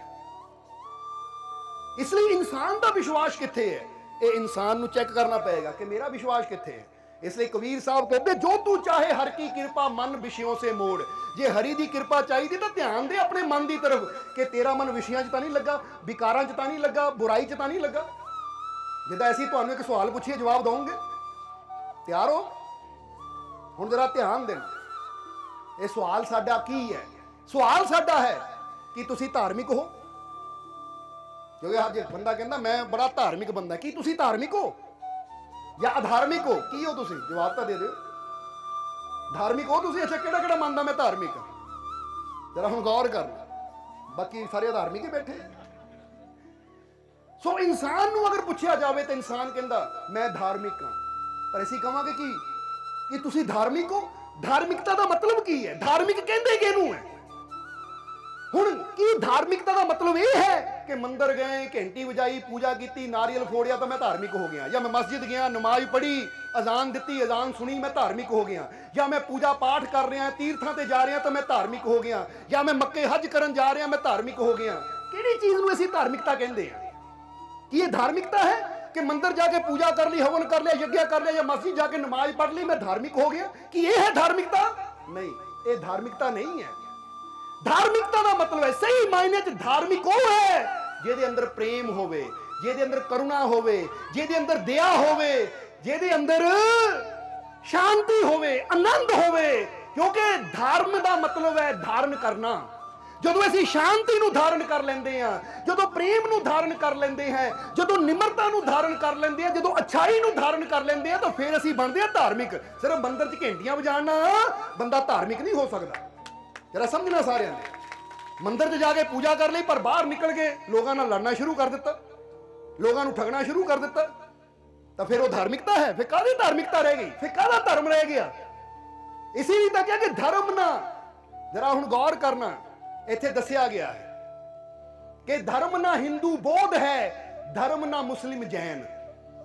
ਕਿ ਬੰਦਾ ਜੇ ਸੋਚੇ ਮੈਂ ਹਿੰਦੂ ਹੋ ਗਿਆ ਮੈਂ ਧਰਮ, ਮੈਂ ਬੌਧ ਹੋ ਗਿਆ ਤਾਂ ਮੈਂ ਧਾਰਮਿਕ ਹੋ ਗਿਆ, ਮੈਂ ਜੈਨ ਬਣ ਗਿਆ ਤਾਂ ਮੈਂ ਧਾਰਮਿਕ ਹੋ ਗਿਆ, ਮੁਸਲਮਾਨ ਹੋ ਗਿਆ ਤਾਂ ਮੈਂ ਧਾਰਮਿਕ ਹੋ ਗਿਆ। ਧਰਮ ਨਾ ਹਿੰਦੂ ਬੌਧ ਹੈ, ਧਰਮ ਨਾ ਮੁਸਲਿਮ ਜੈਨ।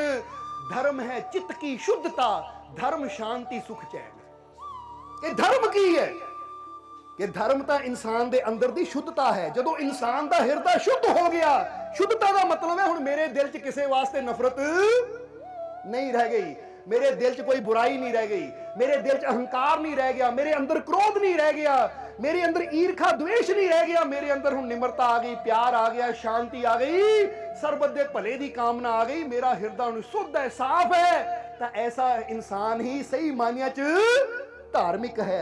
नहीं तो मंदिरां च जाके सिर्फ पूजा करन दे नाल या व्रत रखण नाल, रोजे रखण नाल या होर इंसान कर्म करदा रहे तो ओहदे नाल धर्म दा कोई लिंक नहीं है। धार्मिकता आंदी है साडे गुणां दे नाल।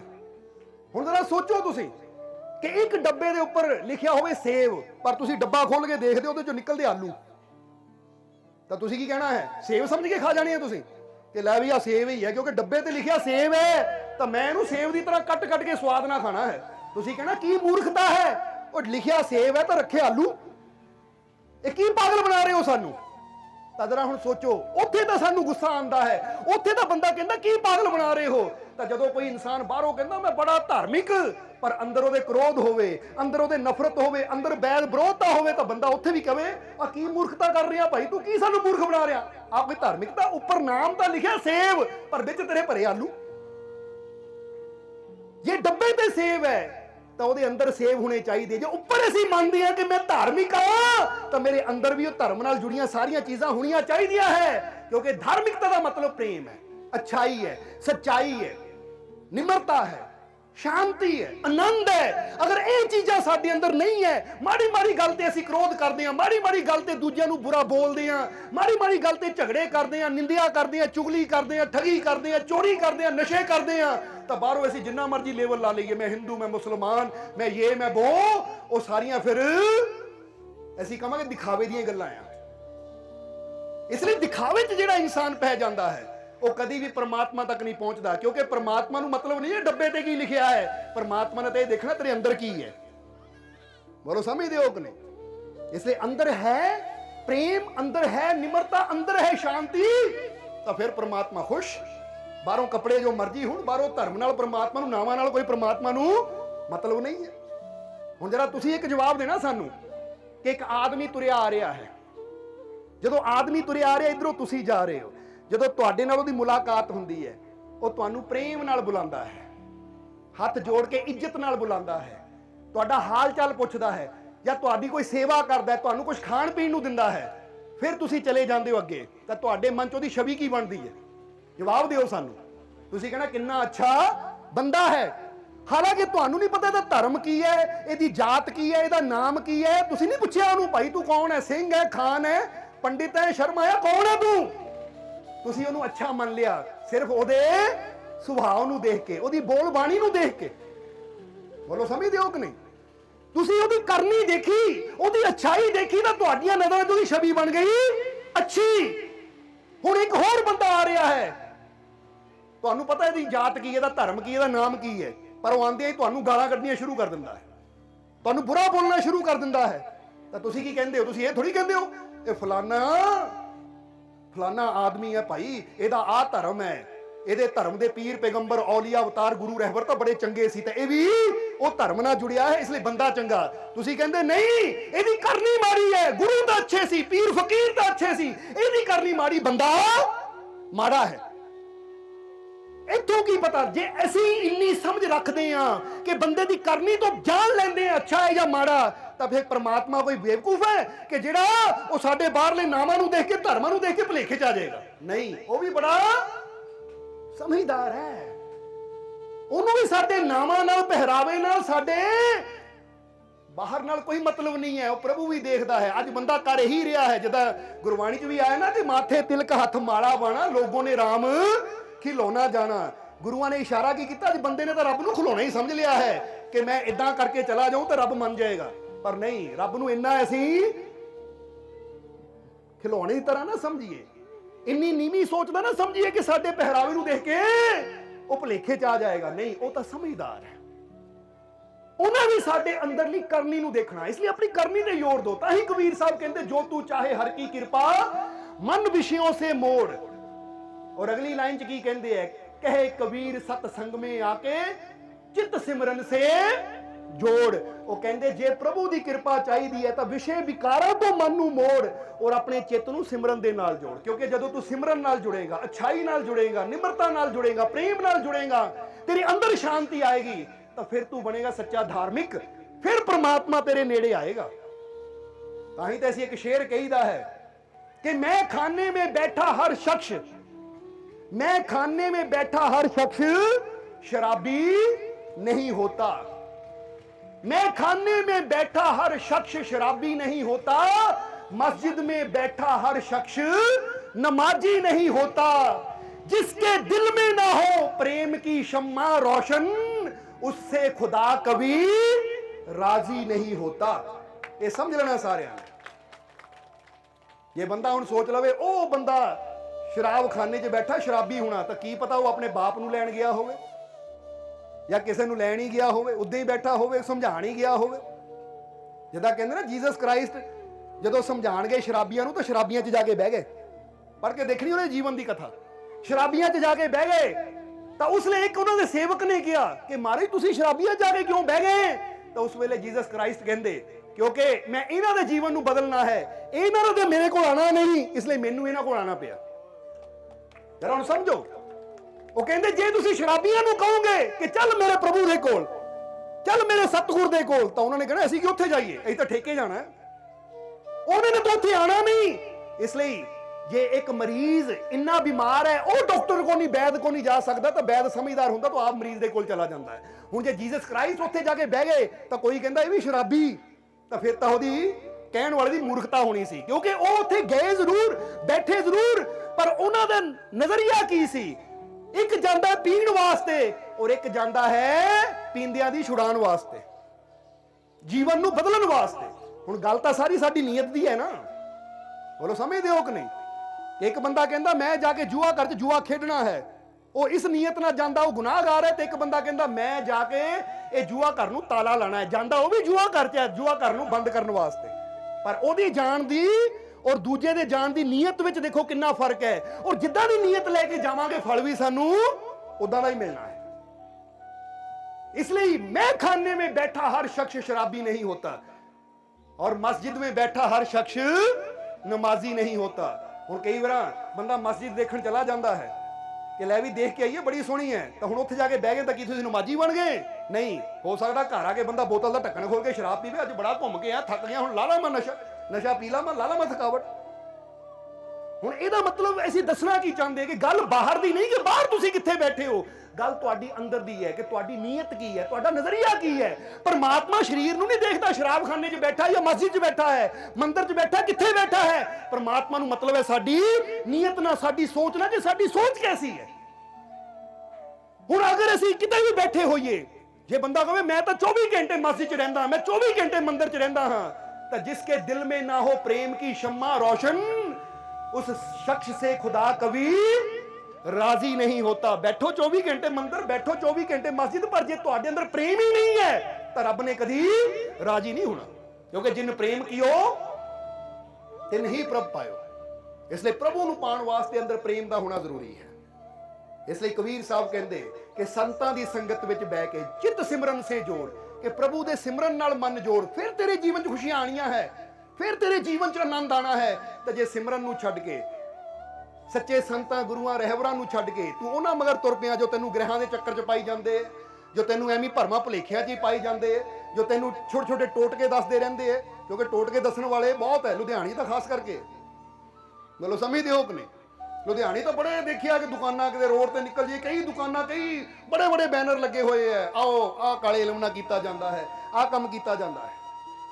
हुण जरा गौर करना, हुण ऐसे इंसानां मगर जदों इंसान लग जाता है तो जिंदगी बर्बाद कर लैंदा और प्रभु दीआं रहमतां तो भी दूर हो जाता है। क्योंकि जिहड़े सच्चे संत फकीर गुरु रहबर है वो सानू सीधा वो शक्तिशाली परमात्मा नाल जोड़दे है। क्योंकि इत्थे कबीर साहब ने कहा जो तू चाहे हर की कृपा मन विषयों से मोड़, उन्होंने विषयों तो मन मोड़न नूं कहा, उन्होंने ये नहीं कहा आ जाके फलानी अंगूठी पा लै, आ जाके फलाना आ काम कर दे। हुण कई कहणगे पिपल नूं पानी पा दे, जाके पिपल दे थल्ले दीवा रख दे, आ फलाना काम इदां कर दे, चौराहे च इदां कर दे। तां जरा तुसीं पढ़ के देखो गुरुआं रहबरां संतां फकीरां दे कलाम, उन्हां दी बाणी, किते उन्हां ने जिक्र कीता इहदा?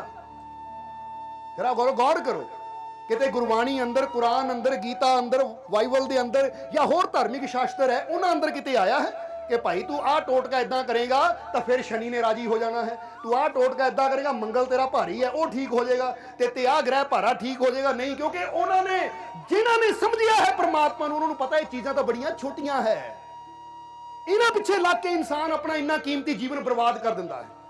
हालांकि गुरुआं ने कहा जो ब्रह्मंडे सोई पिंडे जो खोजे सो पावे, वो कहते सब कुछ तेरे अंदर है पर तू बाहर दे चक्करां च पिया है। अपने अंदर नूं समझ, तो तेरे अंदर ही सर्व शक्तिशाली मालिक परमात्मा बैठा होया है। पर वो तो उही सानू समझा सकता जिहड़ा खुद अंदर नूं समझदा होवे, जिन्हें खुद उसनूं अंदर जाणिया होवे। तो जिहड़ा हाले आप ही बाहर फसिया होया है उन्हें दूजियां नूं की कढना है। पर वो भी इंसान ना समझ है, मूर्ख है, जिहड़े इदां मगर लग के तुर पैंदे है कि लै भी मैं तुर पिया ਉਹਦੇ मगर आ अंगूठी पा ली, मैं तुर पिया ਉਹਦੇ मगर आ चीज़ पा ली, मैं तुर पिया ਉਹਦੇ मगर आ ग्रह भारी, तो ठीक है जी कर दिओ ग्रह नूं हल्का। जे इदां ग्रह पूजा दे नाल हल्के हुंदे फिर तो दुनिया कदों दी खत्म हो जाती। जरा सोच के देखो, असीं कई बार कहीदा इत्थे गल कहनी चाहांगे, जिहड़ा कोई तुहानूं कहे ना ग्रह माड़ा है, आ तेरा ग्रह भारी है, आ पूजा करनी पेगी, ये सही घर च आ जाएगा। क्योंकि कई बार कहा जाता तेरा आ ग्रह गलत घर च बैठा है, कुंडली नूं देख के। शायद तुसीं भी जाणिया होवे, कदी जाणिया किसी ने? हत्थ खड़ा करियो, इत्थे तां करना नहीं किसी ने, पर जाते सारे ही है, करते सारे ही है। बहुत घट होंगे जिहड़े अपने रब ते यकीन रखने वाले, वो कहने आ तेरा ग्रह इत्थे माड़ा है, आ पूजा कर, ये सही घर च आ जाएगा। असीं कहांगे ਉਹਨੂੰ ਇਹ ਕਹੋ ਆ ਭਾਈ ਲੈ ਆਹ ਸੇਬ ਮੈਂ ਇੱਥੇ ਰੱਖਿਆ ਹੈ, ਪਹਿਲਾਂ ਇਹ ਸੇਬ ਨੂੰ ਆਪਣੀ ਪੂਜਾ ਨੇ ਇੱਥੋਂ ਇੱਥੇ ਲਿਆ ਕੇ ਦਿਖਾ ਦੇ, ਫਿਰ ਮੈਂ ਮੰਨੂਗਾ ਤੇਰਾ ਗ੍ਰਹਿ ਇੱਥੋਂ ਇੱਥੇ ਆ ਜਾਏਗਾ। ਸਾਹਮਣੇ ਪਿਆ ਸੇਬ ਤਾਂ ਹਿੱਲਣਾ ਨਹੀਂ, ਤਾਂ ਉੱਥੇ ਐਡੀ ਦੂਰ ਕਰੋੜਾਂ ਮੀਲ ਲੱਖਾਂ ਮੀਲ ਦੂਰ ਜਿਹੜੇ ਗ੍ਰਹਿ ਹੈ ਉਹਨਾਂ ਨੂੰ ਹਿਲਾ ਦੇਣਾ ਇਹਨਾਂ ਨੇ। ਉਹ ਕਿਉਂ ਹਿੱਲਣਗੇ? ਕਿਉਂਕਿ ਤੁਹਾਨੂੰ ਨਜ਼ਰ 'ਚ ਨਹੀਂ ਆਉਂਦੇ। ਜਿਹੜੀ ਚੀਜ਼ ਨਜ਼ਰ 'ਚ ਨਾ ਆਵੇ ਉਹਨੂੰ ਹਿਲਾ ਦਿਓ। ਹੁਣ ਕੋਈ ਤੁਹਾਨੂੰ ਕਹੇ ਆ ਗਈ ਮੇਰੇ 'ਚ ਬਾਬੇ ਦੀ ਆਤਮਾ, ਉਹ ਖੜੀ ਹੈ, ਅੱਛਾ ਕਿੱਥੇ ਹੈ ਜੀ, ਮੈਨੂੰ ਤਾਂ ਰੀਦੀ ਨਹੀਂ। ਹੁਣ ਕੋਈ ਤੁਹਾਨੂੰ ਕਹੇ ਆ ਗਈ ਗਾਉਂ, ਤੁਸੀਂ ਕਹਿੰਦੇ ਕਿੱਥੇ ਹੈ, ਦਿਸੀ ਤਾਂ ਹੈ ਨਹੀਂ, ਮੂਰਖ ਬਣਾਉਂਦਾ। ਜਿਹੜੀ ਚੀਜ਼ ਸਾਨੂੰ ਨਜ਼ਰ ਆਉਂਦੀ ਨਾ ਉੱਥੇ ਅਸੀਂ ਮੂਰਖ ਨਹੀਂ ਬਣਦੇ, ਤਾਂ ਜਿਹੜੀ ਚੀਜ਼ ਨਜ਼ਰ ਨਹੀਂ ਆਉਂਦੀ ਉੱਥੇ ਜਿਹੜਾ ਮਰਜ਼ੀ ਸਾਨੂੰ ਮੂਰਖ ਬਣਾ ਦੇਵੇ। ਇਸ ਲਈ ਇਹਨਾਂ ਚੀਜ਼ਾਂ ਨੂੰ ਆਪਣੇ ਜੀਵਨ 'ਚ ਅਪਣਾ ਕੇ ਆਪਣੇ ਪ੍ਰਭੂ ਤੋਂ, ਆਪਣੇ ਪਰਮਾਤਮਾ ਤੋਂ ਦੂਰ ਨਾ ਹੋ। ਆਪਣੇ ਰੱਬ ਤੇ ਯਕੀਨ ਰੱਖੀਏ, ਆਪਣੇ ਰੱਬ ਤੇ ਭਰੋਸਾ ਰੱਖੀਏ, ਕਿਉਂਕਿ ਜੋ ਤੂੰ ਚਾਹੇ ਹਰ ਕੀ ਕਿਰਪਾ ਮਨ ਵਿਸ਼ਿਆਂ ਸੇ ਮੋੜ। ਵਿਸ਼ਿਆਂ ਤੋਂ ਮਨ ਮੋੜ, ਨਸ਼ਿਆਂ ਤੋਂ ਮਨ ਮੋੜ, ਬੁਰਾਈਆਂ ਤੋਂ ਮਨ ਮੋੜ, ਕ੍ਰੋਧ ਤੋਂ ਮਨ ਮੋੜ, ਸ਼ਾਂਤੀ ਵਿੱਚ ਆ, ਨਿਮਰਤਾ ਵਿੱਚ ਆ, ਪ੍ਰੇਮ ਵਿੱਚ ਆ, ਤਾਂ ਫਿਰ ਪ੍ਰਭੂ ਦੀ ਕਿਰਪਾ ਹੋਏਗੀ। ਇਹਨਾਂ ਚੀਜ਼ਾਂ ਨੂੰ ਟੋਟਕਿਆਂ ਨੂੰ ਕਰਨ ਨਾਲ ਕੁਝ ਨਹੀਂ ਹੋਣਾ। ਆਪਣੇ ਰੱਬ ਤੇ ਵਿਸ਼ਵਾਸ ਰੱਖੇਗਾ ਤਾਂ ਫਿਰ ਕਿਰਪਾ ਹੋਏਗੀ। ਯਾਨੀ ਦੱਸਣਾ ਕੀ ਚਾਹੁੰਦੇ ਆ ਕਿ ਕੁਝ ਚੀਜ਼ਾਂ ਜਦੋਂ ਵਿਸ਼ਵਾਸ ਨਾਲ ਜੁੜ ਜਾਂਦੀਆਂ ਨਾ ਕਿ ਉਹਦੀ ਕਿਰਪਾ ਹੈ, ਤਾਂ ਉਹਦੀ ਕਿਰਪਾ ਇਨਸਾਨ ਦੇ ਉਹਨਾਂ ਦੁੱਖਾਂ ਨੂੰ ਵੀ ਦੂਰ ਕਰ ਦਿੰਦੀ ਜਿਹੜਾ ਇਨਸਾਨ ਕਹਿੰਦਾ ਹੈ ਕਿ ਇਹ ਬੜੀਆਂ ਬੜੀਆਂ ਦਵਾਈਆਂ ਨਾਲ ਠੀਕ ਨਹੀਂ ਹੁੰਦਾ, ਕਿਉਂਕਿ ਗੱਲ ਉੱਥੇ ਉਹਦੀ ਰਹਿਮਤ ਦੀ ਜੁੜੀ ਹੋਈ ਹੈ, ਗੱਲ ਉਹਦੀ ਬਖਸ਼ਿਸ਼ ਦੀ ਜੁੜੀ ਹੋਈ ਹੈ। ਇਸ ਲਈ ਕਿਹਾ ਜਾਂਦਾ ਜੇ ਵਿਸ਼ਵਾਸ ਕਰਨਾ ਤਾਂ ਆਪਣੇ ਰੱਬ ਤੇ ਵਿਸ਼ਵਾਸ ਕਰੀਏ, ਨਾ ਕਿ ਛੋਟੀ ਛੋਟੀਆਂ ਚੀਜ਼ਾਂ ਤੇ ਜਿਨ੍ਹਾਂ ਨੂੰ ਉਹਨੇ ਪੈਦਾ ਕੀਤਾ ਹੈ। ਜਿਹੜਾ ਸਮਝਣ ਵਾਲੀ ਗੱਲ ਹੈ। ਇਸ ਲਈ ਪਰਮਾਤਮਾ ਪ੍ਰਭੂ ਉਹਦੀ ਰਹਿਮਤ ਹੈ, ਪਰ ਜੇ ਹੁਣ ਤੁਸੀਂ ਕਹੋ ਜੀ ਅੱਛਾ ਉਹਦੀ ਰਹਿਮਤ ਦਿਖਾਓ, ਜੇ ਤੁਸੀਂ ਮੰਨਦੇ ਉਹਦੀ ਰਹਿਮਤ ਹੈ ਤਾਂ ਦਿਖਾਓ, ਤਾਂ ਇਸੇ ਤਰ੍ਹਾਂ ਇੱਥੇ ਇੱਕ ਛੋਟਾ ਜਿਹਾ ਜਵਾਬ ਦੇਣਾ ਚਾਹਾਂਗੇ ਕਿ ਕਹਿੰਦੇ ਐਡੀਸਨ, ਥਾਮਸ ਐਡੀਸਨ ਬੈਠੇ ਹੋਏ ਸੀ ਤਾਂ ਇੱਕ ਔਰਤ ਉਹਨਾਂ ਕੋਲ ਆਈ। ਜਦੋਂ ਔਰਤ ਆਈ, ਕਿਉਂਕਿ ਉਹ ਇੱਕ ਕਾਲਜ 'ਚ ਗਏ ਸੀ ਉਹਨਾਂ ਨੂੰ ਬਿਜਲੀ ਬਾਰੇ ਸਮਝਾਉਣ, ਗਿਆਨ ਦੇਣ ਵਾਸਤੇ, ਉਹਨਾਂ ਲੈਕਚਰ ਦੇਣਾ ਸੀ ਉੱਥੇ ਆਪਣੀ ਥਿਉਰੀ ਤੇ। ਲੈਕਚਰ ਤੋਂ ਬਾਅਦ ਬੈਠੇ ਹੋਏ ਸੀ, ਔਰਤ ਆਈ ਜੋ ਉਸ ਕਾਲਜ ਦੀ ਪ੍ਰੋਫੈਸਰ ਸੀ। ਉਹ ਆ ਕੇ ਕਹਿਣ ਲੱਗੀ ਕਿ ਮੈਨੂੰ ਇਹ ਬਿਜਲੀ ਬਾਰੇ ਦੱਸੋ, ਇਹ ਹੈ ਕੀ? ਤਾਂ ਉਸ ਲਈ ਐਡੀਸਨ ਨੇ ਹੱਸ ਕੇ ਕਿਹਾ, ਕਹਿੰਦੇ ਦੇਖ ਮੈਂ ਤੈਨੂੰ ਇਹਦੇ ਉਪਯੋਗ ਬਾਰੇ ਦੱਸ ਸਕਦਾ ਆ ਕਿ ਇਹਦਾ ਉਪਯੋਗ ਤੂੰ ਕਿੱਦਾਂ ਕਿੱਦਾਂ ਕਰ ਸਕਦੀ ਹੈ, ਇਹ ਤੋਂ ਅਸੀਂ ਕੀ ਕੀ ਫਾਇਦਾ ਲੈ ਸਕਦੇ ਆ, ਇਹਦਾ ਕੀ ਕੀ ਨੁਕਸਾਨ ਹੋ ਸਕਦਾ ਹੈ, ਉਹਦੇ ਬਾਰੇ ਤਾਂ ਮੈਨੂੰ ਤੈਨੂੰ ਦੱਸ ਸਕਦਾ। ਪਰ ਜੇ ਤੂੰ ਕਵੇ ਬਿਜਲੀ ਬਾਰੇ ਦੱਸੋ, ਤਾਂ ਬਿਜਲੀ ਬਾਰੇ ਮੈਂ ਤੈਨੂੰ ਕੁਝ ਵੀ ਸਮਝਾ ਨਹੀਂ ਸਕਦਾ, ਕਿਉਂਕਿ ਸ਼ਬਦਾਂ ਤੋਂ ਬਾਹਰ ਦੀ ਗੱਲ ਹੈ। ਹੁਣ ਫਰਜ਼ ਕਰੋ ਤੁਹਾਡੇ ਘਰ 'ਚ ਬਿਜਲੀ ਹੈ ਕਿ ਨਹੀਂ। ਹੁਣ ਕੋਈ ਤੁਹਾਨੂੰ ਪੁੱਛੇ ਬਿਜਲੀ ਤੋਂ ਕੀ ਹੋ ਸਕਦਾ, ਤੁਸੀਂ ਕਹਿਣਾ ਪੱਖਾ ਚੱਲ ਸਕਦਾ, ਦੇਖ ਬਟਨ ਦਬਾਇਆ ਪੱਖਾ ਚੱਲ ਪਿਆ, ਆ ਬਟਨ ਦਬਾਇਆ ਲਾਈਟ ਚੱਲ ਪਈ, ਆ ਬਿਜਲੀ ਦੇ ਨਾਲ ਅਸੀਂ ਕੂਲਰ ਚਲਾ ਲੈਂਦੇ, ਏਸੀ ਚਲਾ ਲੈਂਦੇ, ਟੀਵੀ ਚਲਾ ਲੈਂਦੇ ਆ, ਬਿਜਲੀ ਨਾਲ ਆ ਹੋ ਜਾਂਦਾ, ਉਹ ਹੋ ਜਾਂਦਾ। ਕੋਈ ਤੁਹਾਨੂੰ ਪੁੱਛੇ ਬਿਜਲੀ ਹੈ ਕੀ, ਉਹਦੇ ਬਾਰੇ ਦੱਸ, ਤਾਂ ਕੋਈ ਹੈ ਉੱਠ ਕੇ ਦੱਸ ਦੇ ਬਿਜਲੀ ਕੀ ਹੈ। ਜਾਂ ਤੁਸੀਂ ਬਿਜਲੀ ਦਾ ਇਸਤੇਮਾਲ ਕਰਦੇ ਹੋ, ਕੋਈ ਬਚਪਨ ਤੋਂ ਕਰਦੇ ਆਗੇ ਕਿ ਨਹੀਂ? ਕਿਹੜਾ ਕਿਹੜਾ ਕਰਦਾ ਹੈ? ਸਾਰੇ ਕਰਦੇ ਹੋ ਨਾ। ਤਾਂ ਕਮਾਲ ਦੀ ਗੱਲ ਹੈ, ਤੁਹਾਨੂੰ ਪਤਾ ਹੀ ਨਹੀਂ ਬਿਜਲੀ ਕੀ ਹੈ। ਤੁਸੀਂ ਕਹਿਣਾ ਬਿਜਲੀ ਬਾਰੇ ਅਸੀਂ ਦੱਸ ਹੀ ਨਹੀਂ ਸਕਦੇ, ਇਹ ਸ਼ਕਤੀ ਤਾਂ ਹੈ ਜਿਹਨੂੰ ਅਸੀਂ ਜਾਣਦੇ ਹਾਂ ਕਿ ਹੈ, ਪਰ ਇਹਦੇ ਬਾਰੇ ਸਮਝਾਉਣਾ ਬੜਾ ਔਖਾ ਹੈ। ਇਹੀ ਤਾਂ ਪਰਮਾਤਮਾ ਹੈ। ਜੇ ਛੋਟੀ ਜਿਹੀ ਬਿਜਲੀ ਬਾਰੇ ਨਹੀਂ ਅਸੀਂ ਦੱਸ ਸਕਦੇ, ਤਾਂ ਐਡੇ ਵੱਡੇ ਪਰਮਾਤਮਾ ਬਾਰੇ ਕਿੱਦਾਂ ਦੱਸ ਸਕਦੇ ਹਾਂ? ਉਹਦੀ ਰਹਿਮਤ ਦਾ ਉਪਯੋਗ ਕਿੱਦਾਂ ਕੀਤਾ ਜਾਵੇ, ਉਹਦੀ ਰਹਿਮਤ ਨੂੰ ਆਪਣੇ ਕੰਮ 'ਚ ਕਿੱਦਾਂ ਲਿਆਇਆ ਜਾਵੇ, ਉਹਦੀ ਰਹਿਮਤ ਨਾਲ ਆਪਣੀਆਂ ਵਿਗੜੀਆਂ ਕਿੱਦਾਂ ਬਣਾਈਆਂ ਜਾਣ, ਉਹਦੀ ਰਹਿਮਤ ਨਾਲ ਆਪਣੇ ਦੁੱਖ ਕਿੱਦਾਂ ਦੂਰ ਕੀਤੇ ਜਾਣ, ਉਹਦੀ ਰਹਿਮਤ ਨਾਲ ਖੁਸ਼ੀਆਂ ਤੱਕ ਕਿੱਦਾਂ ਪਹੁੰਚਿਆ ਜਾਵੇ, ਇਹਦੇ ਬਾਰੇ ਸਮਝਾਇਆ ਜਾ ਸਕਦਾ ਹੈ। ਪਰ ਉਹ ਕੀ ਹੈ, ਉਹਨੂੰ ਸਮਝਾਉਣਾ ਬੜਾ ਔਖਾ ਹੈ।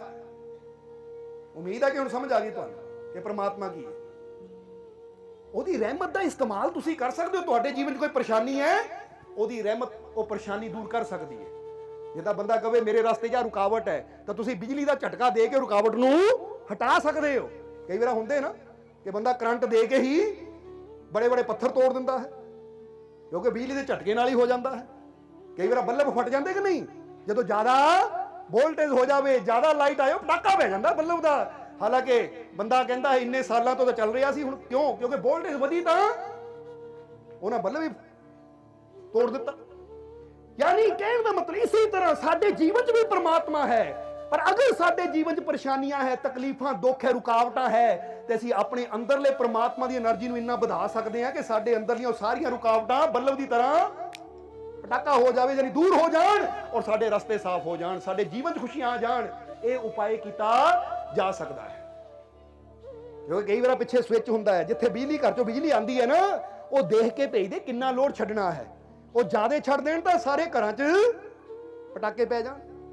ਹੋ ਜਾਂਦਾ ਕਿ ਨਹੀਂ ਕਈ ਵਾਰ ਲੈ ਵੀ ਪਿੱਛੋਂ ਉਹਨਾਂ ਨੇ ਬਿਜਲੀ ਜ਼ਿਆਦਾ ਛੱਡ ਦਿੱਤੀ ਤਾਂ ਵੋਲਟੇਜ ਵੱਧ ਗਿਆ, ਜਾਂ ਕਹਿੰਦਾ ਬੰਦਾ ਬਿਜਲੀ ਡਿਮ ਹੋ ਗਈ।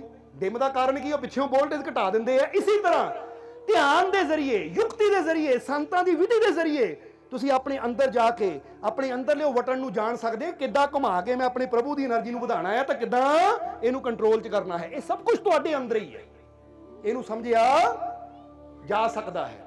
ਪਰ ਪਰਮਾਤਮਾ ਕੀ ਹੈ ਉਹਨੂੰ ਸਮਝਣਾ ਔਖਾ ਹੈ, ਪਰ ਉਹਦੀ ਤਾਕਤ ਨੂੰ ਅਸੀਂ ਸਮਝ ਵੀ ਸਕਦੇ, ਇਸਤੇਮਾਲ 'ਚ ਲਿਆ ਵੀ ਸਕਦੇ ਹਾਂ। इसलिए जो तू चाहे हर की कृपा मन विषयों से मोड़, कहे कबीर सतसंग में आके चित सिमरन से जोड़। जे हरि दी कृपा चाहिए तो संतां दी संगत च बैठो, युक्ति लो संतां फकीरां कोलों, सिमरन दे नाल मन जोड़िए ताकि ਅਸੀਂ ਉਹਦੀ ਕਿਰਪਾ ਨੂੰ ਪ੍ਰਾਪਤ ਕਰ ਸਕੀਏ। ਹੁਣ ਉਹ ਕੋਈ ਕੋਸ਼ਿਸ਼ ਕਰਦਾ ਨਹੀਂ ਹੈ, ਇਸ ਲਈ ਜਦੋਂ ਅੱਜ ਸਤਸੰਗ ਚ ਆਇਓ ਸਮਾਂ ਕੱਢ ਕੇ ਸਤਸੰਗ ਚ ਆਇਆ ਕਰੋ, ਸਿਮਰਨ ਕਰਿਆ ਕਰੋ।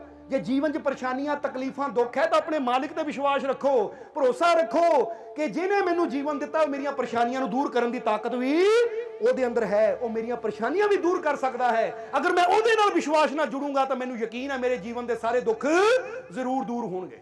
ਫਿਰ ਕੋਈ ਐਸਾ ਦੁੱਖ ਨਹੀਂ ਜਿਹੜਾ ਉਹਦੀ ਰਹਿਮਤ ਤੋਂ ਬੜਾ ਹੋਵੇ। ਉਹਦੀ ਰਹਿਮਤ ਹੁੰਦੀ ਤਾਂ ਇਨਸਾਨ ਦੇ ਜੀਵਨ ਦੇ ਬੜੇ ਬੜੇ ਦੁੱਖ ਦੂਰ ਹੋ ਜਾਂਦੇ ਹਨ। ਹੁਣ ਟਾਈਮ ਕਾਫੀ ਹੋ ਗਿਆ ਹੈ, ਚਾਰ ਬੁੱਧੀ ਬਾਰੇ ਦੱਸ ਦਈਏ, ਹੁਣ ਸਤਸੰਗ ਦੀ ਸਮਾਪਤੀ ਕਰੀਏ ਫਿਰ, ਕਿਉਂਕਿ ਫਿਰ ਹੋਰ ਟਾਈਮ ਲੱਗਣਾ, ਭੁੱਖ ਲੱਗ ਗਈ ਹੋਣੀ ਹੁਣ ਤੁਹਾਨੂੰ ਨਾ। ਇਸ ਕਰਕੇ ਚਲੋ ਆਖਰਲੇ ਵਚਨਾਂ 'ਚ ਇਹੀ ਕਵਾਂਗੇ। ਵੈਸੇ ਸਮਝਾਉਣ ਨੂੰ ਤਾਂ ਬਹੁਤ ਕੁਛ ਹੈ, ਪਰ ਇੱਥੇ ਸਹਿਜੋ ਕਹਿੰਦੀ ਹੈ ਹਰੀ ਸਭ ਮੇ ਪਰ ਸਭ ਤੇ ਨਿਆਰੇ, ਚਾਰ ਬੁੱਧੀ ਕੇ ਮਨੁਖ ਸਵਾਰੇ। ਪ੍ਰਥਮ ਬੁੱਧੀ, ਹੁਣ ਦੱਸਦੇ ਕਿ ਪਹਿਲੀ ਬੁੱਧੀ ਕਿਹੜੀ ਹੁੰਦੀ ਹੈ। प्रथम बुद्धि जल लीक खचाई, जब खींचे तब ही मिट जाई। दूजी बुद्धि लीक बारू की, हवा चलेगी तभी मिटेगी। तीजी बुद्ध पाहन की रेखा, जो तो घटे बड़े ना नेका। चौथी तेल बूंद जल माही, फैलत फैलत फैलत जाही। तीन बुद्धि जग में दर्शावे, चौथी बुद्धि कोई बिरला पावे। सहजो बुद्धि थोथी कहिए, जो गुरु ज्ञान न हिरदे गहिए। इसलिए सहजो भाई अपनी वाणी च दसदी है ये चार प्रकार की बुद्धि बारे फटाफट दस दईए तुहानू कि प्रथम बुद्धि जल लीक खचाई, कि पहली बुद्धि तो इस तरह हुंदी है कि जिद्दां पानी है ना, पानी ते कोई उंगली नाल रेखा खिंचे तो जिद्दां जिद्दां खिंचदा पिछों मिटदी भी नाल ही जाती है, बनती जरूर है पर मिट भी नाल ही जाती है। ਉਹ ਕਹਿੰਦੇ ਇੱਕ ਪਹਿਲੀ ਪ੍ਰਕਾਰ ਦੇ ਜਿਹੜੀ ਬੁੱਧੀ ਹੈ ਨਾ, ਉਹ ਐਸੇ ਇਨਸਾਨ ਹੁੰਦੇ ਹੈ ਕਿ ਉਹਨਾਂ ਨੂੰ ਇੱਧਰ ਸਮਝਾਇਆ ਜਾਂਦਾ, ਉਹ ਸਮਝ ਲੈਂਦੇ, ਸਿਰ ਤਾਂ ਹਿਲਾਉਂਦੇ ਪਰ ਪਿੱਛੇ ਪਿੱਛੋਂ ਸਭ ਕੁਝ ਮਿਟੀ ਵੀ ਜਾਂਦਾ, ਕੋਈ ਅਸਰ ਹੁੰਦਾ ਹੀ ਨਹੀਂ ਹੈ। ਬੋਲੋ ਸਮਝਦੇ ਹੋ ਕਿ ਨਹੀਂ? ਇੱਥੇ ਸੁਣਿਆ ਬਾਹਰ ਜਾ ਕੇ ਭੁੱਲ ਗਏ, ਬੰਦਾ ਕਹਿੰਦਾ ਯਾਦ ਹੀ ਨਹੀਂ ਮੈਨੂੰ ਕੀ ਕਿਹਾ ਕੀ ਨਹੀਂ ਕਿਹਾ। ਜੇ ਇਦਾਂ ਦੀ ਗੱਲ ਹੈ ਤਾਂ ਸਮਝ ਲਓ ਹਾਲੇ ਅਸੀਂ ਜਲ ਵਾਲੀ ਬੁੱਧੀ ਤੇ ਘੁੰਮ ਰਹੇ ਹਾਂ। ਪ੍ਰਥਮ ਬੁੱਧੀ, ਇਹ ਪ੍ਰਥਮ ਬੁੱਧੀ ਹੈ ਜਲ ਲੀਕ ਖਚਾਈ, ਜਲ ਦੇ ਉੱਪਰ ਲੀਕ ਖਿੱਚਣ ਵਾਲੀ। ਜਬ ਖੀਂਚੇ ਤਬ ਹੀ ਮਿਟ ਜਾਈ, ਕਿਧਰੋਂ ਖਿੱਚ ਰਹੇ ਆ ਉਦੋਂ ਤਾਂ ਹੈ, ਕਿਉਂਕਿ ਤੁਸੀਂ ਦੇਖਿਓ ਪਾਣੀ 'ਚ ਉਂਗਲੀ ਫੇਰ ਕੇ, ਪਾਣੀ ਬਾਲਟੀ 'ਚ ਭਰ ਲਿਓ ਜਾਂ ਕਿਸੇ ਖੁੱਲੇ ਬਰਤਨ 'ਚ ਉਂਗਲੀ ਫੇਰਿਓ, ਬਣਨੀ ਤਾਂ ਜ਼ਰੂਰ ਹੈ ਪਰ ਨਾਲ ਨਾਲ ਮਿੱਟੀ ਵੀ ਜਾਣੀ ਹੈ। ਜਿੱਦਾਂ ਹੀ ਖਿੱਚ ਕੇ ਚੱਕਿਆ ਨਾਲ ਹੀ ਕਲੀਅਰ, ਉੱਥੇ ਫਿਰ ਉਹੀ ਪਾਣੀ ਦਾ ਪਾਣੀ। ਉਹ ਕਹਿੰਦੇ ਇੱਕ ਬੁੱਧੀ ਉਹ ਹੁੰਦੀ ਜਿੰਨਾ ਮਰਜ਼ੀ ਸਮਝਾ ਲਓ ਪਰ ਉਸੇ ਵੇਲੇ ਨਾਲ ਹੀ ਜਿਹਦਾ ਬੰਦਾ ਕਹਿੰਦਾ ਸਮਝਾਇਆ ਨਾਲ ਹੀ ਮਾਈਂਡ ਫਿਰ ਫਰੈਸ਼ ਹੋ ਗਿਆ। ਹੁਣ ਉਹ ਕਹਿੰਦੇ ਪ੍ਰਥਮ ਬੁੱਧੀ ਹੈ। ਪ੍ਰਥਮ ਬੁੱਧੀ ਜਲ ਲੀਕ ਖਚਾਈ, ਜਬ ਖੀंचे तब ही ਮਿਟ ਜਾਈ। ਦੂਜੀ ਬੁੱਧ ਲੀਕ ਬਾਰੂ ਕੀ, ਬਾਰੂ ਕਹਿ ਦਿੰਦੇ ਰੇਤ ਨੂੰ, ਤੇ ਉਹ ਕਹਿੰਦੇ ਦੂਜੀ ਬੁੱਧੀ ਹੈ ਕਿ ਜਿੱਦਾਂ ਆਪਾਂ ਰੇਤ ਦੇ ਉੱਪਰ ਉਂਗਲੀ ਨਾਲ ਲਕੀਰ ਖਿੱਚ ਦਿੰਦੇ ਆ, ਉਹ ਉਦੋਂ ਤੱਕ ਰਹਿੰਦੀ ਜਦ ਤੱਕ ਹਵਾ ਨਹੀਂ ਚੱਲਦੀ। ਜਿੱਦਾਂ ਹੀ ਹਵਾ ਚਲੀ ਰੇਤ ਉੜਦੀ ਹੈ ਤਾਂ ਲਕੀਰ ਮਿਟ ਜਾਂਦੀ ਹੈ। ਇਸ ਲਈ ਦੂਜੀ ਬੁੱਧ ਲੀਕ ਬਾਰੂ ਕੀ, ਹਵਾ ਚਲੇਗੀ ਤभी ਮਿਟੇਗੀ। ਹੁਣ ਇਹ ਦੂਜੀ ਪ੍ਰਕਾਰ ਦੇ ਇਨਸਾਨ ਕਿਹੜੇ ਹੁੰਦੇ ਆ? ਸੰਤਾਂ ਦੀ ਬਾਣੀ ਸੁਣਦੇ ਆ, ਸੰਤਾਂ ਦੇ ਵਚਨ ਸੁਣਦੇ ਆ, ਸਤਸੰਗ ਜਾ ਕੇ ਬਹਿੰਦੇ ਆ, ਸੁਣਦੇ ਆ, ਯਾਦ ਤਾਂ ਰੱਖਦੇ ਆ, ਪਰ ਜਿੱਦਾਂ ਹੀ ਮਾੜੀ ਜਿਹੀ ਦੁੱਖਾਂ ਪਰੇਸ਼ਾਨੀਆਂ ਚਿੰਤਾਵਾਂ ਦੀ ਹਵਾ ਚੱਲਦੀ ਹੈ ਨਾਲ ਹੀ ਸਭ ਕੁਝ ਭੁੱਲ ਜਾਂਦਾ, ਫਿਰ ਦੌੜ ਪੈਂਦੇ ਉਧਰ ਨੂੰ, ਫਿਰ ਜਾਨੀ ਉਹੀ ਪੁਰਾਣੀਆਂ ਚੀਜ਼ਾਂ। ਜੇ ਹੁਣ ਬੰਦੇ ਨੂੰ ਇੱਥੇ ਸਤਸੰਗ 'ਚ ਬਹਿ ਕੇ ਸਮਝ ਆ ਗਈ ਕਿ ਭਾਈ ਨਸ਼ਾ ਕਰਨਾ ਮਾੜੀ ਚੀਜ਼ ਹੈ, ਠੀਕ ਹੈ ਅੱਜ ਤੋਂ ਨਸ਼ਾ ਨਹੀਂ ਕਰਨਾ, ਪਰ ਮਾੜੀ ਜਿਹੀ ਕੋਈ ਤਕਲੀਫ ਆ ਗਈ, ਪਤਨੀ ਝਗੜਾ ਕਰ ਪਈ, ਬੱਚੇ ਨੇ ਕਹਿਣਾ ਨਹੀਂ ਮੰਨਿਆ ਤਾਂ ਦੁਖੀ ਹੋ ਕੇ ਫਿਰ ਸ਼ਰਾਬ ਪੀ ਲੈਣੀ, ਕਿ ਲੈ ਵੀ ਮੈਂ ਤਾਂ ਪਤਨੀ ਨਾਲ ਝਗੜਾ ਕੀਤਾ ਮੈਨੂੰ ਤਾਂ ਪੀ ਲਈ, ਮੈਂ ਤਾਂ ਨਸ਼ਾ ਕਰ ਲਿਆ। ਨਹੀਂ ਮਾੜੀ ਜਿਹੀ ਪਰੇਸ਼ਾਨੀ ਆਈ, ਉਹ ਪਰੇਸ਼ਾਨੀਆਂ ਦੀ ਹਵਾ ਚੱਲੀ ਤਾਂ ਤੇਰੀ ਬੁੱਧੀ ਜੋ ਸਿੱਖਿਆ ਸੀ ਉਹ ਸਭ ਕੁਝ ਗਵਾ ਲਿਆ। ਫਿਰ ਕਾਦੀ ਤੇਰੀ ਅਕਲ, ਫਿਰ ਕਾਦੀ ਤੇਰੀ ਸਮਝ। ਇਸ ਲਈ ਦੂਜੀ ਬੁੱਧ ਲੀਕ ਬਾਰੂ ਕੀ, ਹਵਾ ਚਲੇਗੀ ਤभी ਮਿਟੇਗੀ। ਕਿ ਹਵਾ ਚੱਲਦੀ ਹੈ ਮਿਟਦੀ ਹੈ, ਹਵਾ ਨਾ ਚੱਲੇ ਤਾਂ ਬਣੀ ਰਹਿਣੀ ਹੈ, ਇੱਕ ਦਿਨ ਰਹੇਗੀ 2 ਦਿਨ ਰਹੇਗੀ, ਪਰ ਜਿੱਦਾਂ ਹੀ ਹਵਾ ਦੁੱਖਾਂ ਦੀ ਚੱਲੀ ਨਾਲ ਹੀ ਸਭ ਕੁਝ ਭੁੱਲ ਕੇ ਬੰਦਾ ਫਿਰ ਗਲਤ ਮਾਰਗ ਤੇ ਤੁਰ ਪੈਂਦਾ ਹੈ। ਇਸ ਲਈ ਕਈ ਐਸੇ ਹੋਣਗੇ ਜਿਹੜੇ ਸਤਸੰਗ ਚਾਹੁੰਦੇ 2 ਦਿਨ ਅਸਰ ਰਹਿੰਦਾ, ਬਾਅਦ ਚੋਂ ਫਿਰ ਉਹੀ ਲੜਾਈ ਕਰਨਾ, ਝਗੜੇ ਕਰਨਾ, ਗਾਲੀ ਕੱਢਣਾ, ਨਿੰਦਿਆ ਕਰਨੀ ਸ਼ੁਰੂ ਕਰ ਦਿੰਦੇ ਆ। ਇਹਦਾ ਮਤਲਬ ਉਹ ਹਵਾ ਚੱਲੀ ਤਾਂ ਉਹ ਜਿਹੜੀ ਗਿਆਨ ਦੀ ਲਕੀਰ ਸੀ ਉਹ ਨਾਲ ਹੀ ਮਿਟ ਗਈ। ਹੁਣ ਤੀਜੀ ਬੁੱਧੀ ਕਿਹੜੀ ਹੈ? ਤੀਜੀ ਬੁੱਧ ਪਾਹਨ ਕੀ ਰੇਖਾ। ਪਾਹਨ ਕਹਿ ਦਿੰਦੇ ਪੱਥਰ ਨੂੰ। ਪੱਥਰ ਦੇ ਉੱਪਰ ਇੱਕ ਲਾਈਨ ਹੁੰਦੀ ਹੈ ਜਿਹਦੇ ਬਾਰੇ ਸਹਿਜੋ ਨੇ ਕਿਹਾ, ਸੋ ਤੋਂ ਘਟੇ ਬੜੇ ਨਾ ਨੇਕਾ, ਕਿ ਨਿੱਕਾ ਜੇ ਵੀ, ਨੇਕਾ ਦਾ ਮਤਲਬ ਥੋੜੀ ਜਿਹੀ ਵੀ ਨਾ ਉਹ ਘਟਦੀ ਹੈ ਨਾ ਵੱਧਦੀ, ਉਹ ਜਿੰਨੀ ਹੈ ਉਨੀ ਕੀ ਰਹਿਣੀ ਹੈ। ਹੁਣ ਇਹ ਜਿਹੜੀ ਤੀਜੇ ਪ੍ਰਕਾਰ ਦੀ ਬੁੱਧੀ, ਜਿੱਦਾਂ ਹੀ ਦੱਸਿਆ ਬੋਤਲ ਦੇ ਵਿੱਚ ਬੰਦ ਕਰ ਲਿਆ ਤਰਬੂਜ ਨੂੰ, ਤਾਂ ਉਹ ਵਧਣਾ ਹੀ ਨਹੀਂ, ਉਹਨਾਂ ਕੀ ਰਹਿਣਾ ਹੈ, ਨਾ ਘਟਣਾ ਹੈ, ਕਿਉਂਕਿ ਘਟ ਤਾਂ ਸਕਦਾ ਹੀ ਨਹੀਂ, ਤਾਂ ਵਧਣਾ ਹੈ ਨਹੀਂ, ਕਿਉਂਕਿ ਆਲੇ ਦੁਆਲੇ ਇੱਕ ਸੀਮਾ ਬਣਾ ਦਿੱਤੀ। ਉਹ ਕਹਿੰਦੇ ਪੱਥਰ ਦੀ ਰੇਖਾ ਵੀ 19 ਦੀ 19 ਰਹਿਣੀ ਹੈ, ਨਾ ਉਹ ਨਾ ਘਟਣਾ ਹੈ ਤਾਂ ਨਾ ਵਧਣਾ ਹੈ। ਇਸ ਲਈ ਕਈਆਂ ਦੀ ਬੁੱਧੀ ਇੱਕ ਜਗ੍ਹਾ ਆ ਕੇ ਬਲੌਕ ਹੋ ਜਾਂਦੀ ਹੈ, ਰੁਕ ਜਾਂਦੀ ਹੈ, ਸਟਾਪ ਹੋ ਜਾਂਦੀ ਹੈ, ਕਿ ਉਹ ਤੋਂ ਅੱਗੇ ਉਹ ਸੋਚਣ ਨੂੰ ਤਿਆਰ ਹੀ ਨਹੀਂ ਹੁੰਦੇ, ਉਹ ਤੋਂ ਅੱਗੇ ਉਹ ਸਮਝਣ ਨੂੰ ਤਿਆਰ ਹੀ ਨਹੀਂ ਹੁੰਦੇ। ਜੇ ਕੋਈ ਸਮਝਾਵੇ ਵੀ ਨਾ, ਲੈ ਆਇਆ ਵੱਡਾ ਸਮਝਾਉਣ ਵਾਲਾ, ਮੈਨੂੰ ਸਭ ਕੁਝ ਪਤਾ, ਰਹਿਣ ਦੇ ਤੂੰ, ਉਹ ਸਮਝਣ ਨੂੰ ਤਿਆਰ ਹੁੰਦੇ ਹੀ ਨਹੀਂ। ਇਹ ਕਹਿ ਦਿੰਦੇ ਆ ਨਹੀਂ, ਲੈ ਆਇਆ ਵੱਡਾ ਗਿਆਨੀ ਸਮਝਾਉਣ ਵਾਲਾ, ਮੈਨੂੰ ਸਭ ਕੁਝ ਪਤਾ ਹੈ, ਮੈਨੂੰ ਸਭ ਕੁਝ ਆਉਂਦਾ ਹੈ, ਪਰ ਆਂਦਾ ਕਿੰਨਾ ਕੁ? ਜਿੱਦਾਂ ਹੁਣ ਸਮਝ ਲਓ ਕਿ ਨੱਥੂ ਲਾਲ ਇੱਕ ਨਾਉ 'ਚ ਬੈਠਾ ਜਾ ਰਿਹਾ ਸੀ, ਨਾਲ ਹੀ ਇੱਕ ਪੰਡਤ ਜੀ ਬੈਠੇ ਹੋਏ ਸੀ। ਨਾਉ ਦਰਿਆ ਦੇ ਵਿੱਚ, ਇੱਕ ਪੰਡਤ ਜੀ ਨਾਲ ਬੈਠੇ ਹੋਏ ਆ। ਤਾਂ ਨੱਥੂ ਲਾਲ ਨੂੰ ਪੰਡਤ ਜੀ ਕਹਿਣ ਲੱਗੇ ਗੱਲਾਂ ਗੱਲਾਂ 'ਚ, ਹਾਂ ਨੱਥੂ ਲਾਲ ਕਿੱਦਾਂ ਚਾਰੋਂ ਵੇਦ ਪੜ੍ਹੇ ਆ? ਨੱਥੂ ਲਾਲ ਕਹਿੰਦਾ ਨਹੀਂ ਮਹਾਰਾਜ, ਚਾਰੋਂ ਵੇਦ ਨਹੀਂ ਪੜ੍ਹੇ। ਕਹਿੰਦੇ ਫਿਰ ਤਾਂ ਤੇਰਾ 25% ਜ਼ਿੰਦਗੀ ਖਰਾਬ ਹੋ ਗਈ, ਬੇਕਾਰ ਹੋ ਗਿਆ ਤੇਰਾ ਜਨਮ, ਤੂੰ ਵੇਦ ਹੀ ਨਹੀਂ ਪੜ੍ਹੇ। ਨੱਥੂ ਲਾਲ ਚੁੱਪ ਕਰਕੇ ਬਹਿ ਗਿਆ, ਚੁੱਪ ਕਰਕੇ ਬਹਿ ਗਿਆ। ਥੋੜਾ ਜਿਹਾ ਹੋਰ ਅੱਗੇ ਗਏ, ਪੰਡਤ ਜੀ ਨੇ ਕਿਹਾ ਅੱਛਾ ਸ਼ਾਸਤਰ ਪੜ੍ਹੇ ਆ ਤੂੰ, ਪੁਰਾਣ ਪੜ੍ਹੇ ਆ? ਨੱਥੂ ਲਾਲ ਕਹਿੰਦਾ ਨਹੀਂ ਜੀ, ਪੁਰਾਣ ਵੀ ਨਹੀਂ ਪੜ੍ਹੇ। ਕਹਿੰਦੇ ਫਿਰ ਤਾਂ ਤੇਰਾ 50% ਜੀਵਨ ਬੇਕਾਰ ਹੀ ਚਲਾ ਗਿਆ, ਬੇਕਾਰ ਹੀ ਚਲਾ ਗਿਆ। ਤਾਂ ਉਸ ਵੇਲੇ ਨੱਥੂ ਲਾਲ ਨੇ ਪੁੱਛਿਆ, ਪੰਡਤ ਜੀ ਤੁਹਾਨੂੰ ਤੈਰਨਾ ਆਉਂਦਾ? ਪੰਡਤ ਜੀ ਕਹਿੰਦੇ ਨਹੀਂ, ਤੈਰਨਾ ਨਹੀਂ ਆਉਂਦਾ, ਵੇਦ ਆਉਂਦੇ, ਸ਼ਾਸਤਰ ਆਉਂਦੇ, ਪੁਰਾਣ ਆਉਂਦੇ, ਤੈਰਨਾ ਨਹੀਂ ਆਉਂਦਾ।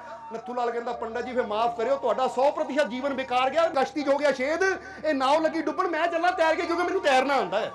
ਕਹਿ ਕੇ ਛਾਲ ਮਾਰ ਕੇ ਨੱਥੂ ਲਾਲ ਤਾਂ ਤੁਰ ਪਿਆ।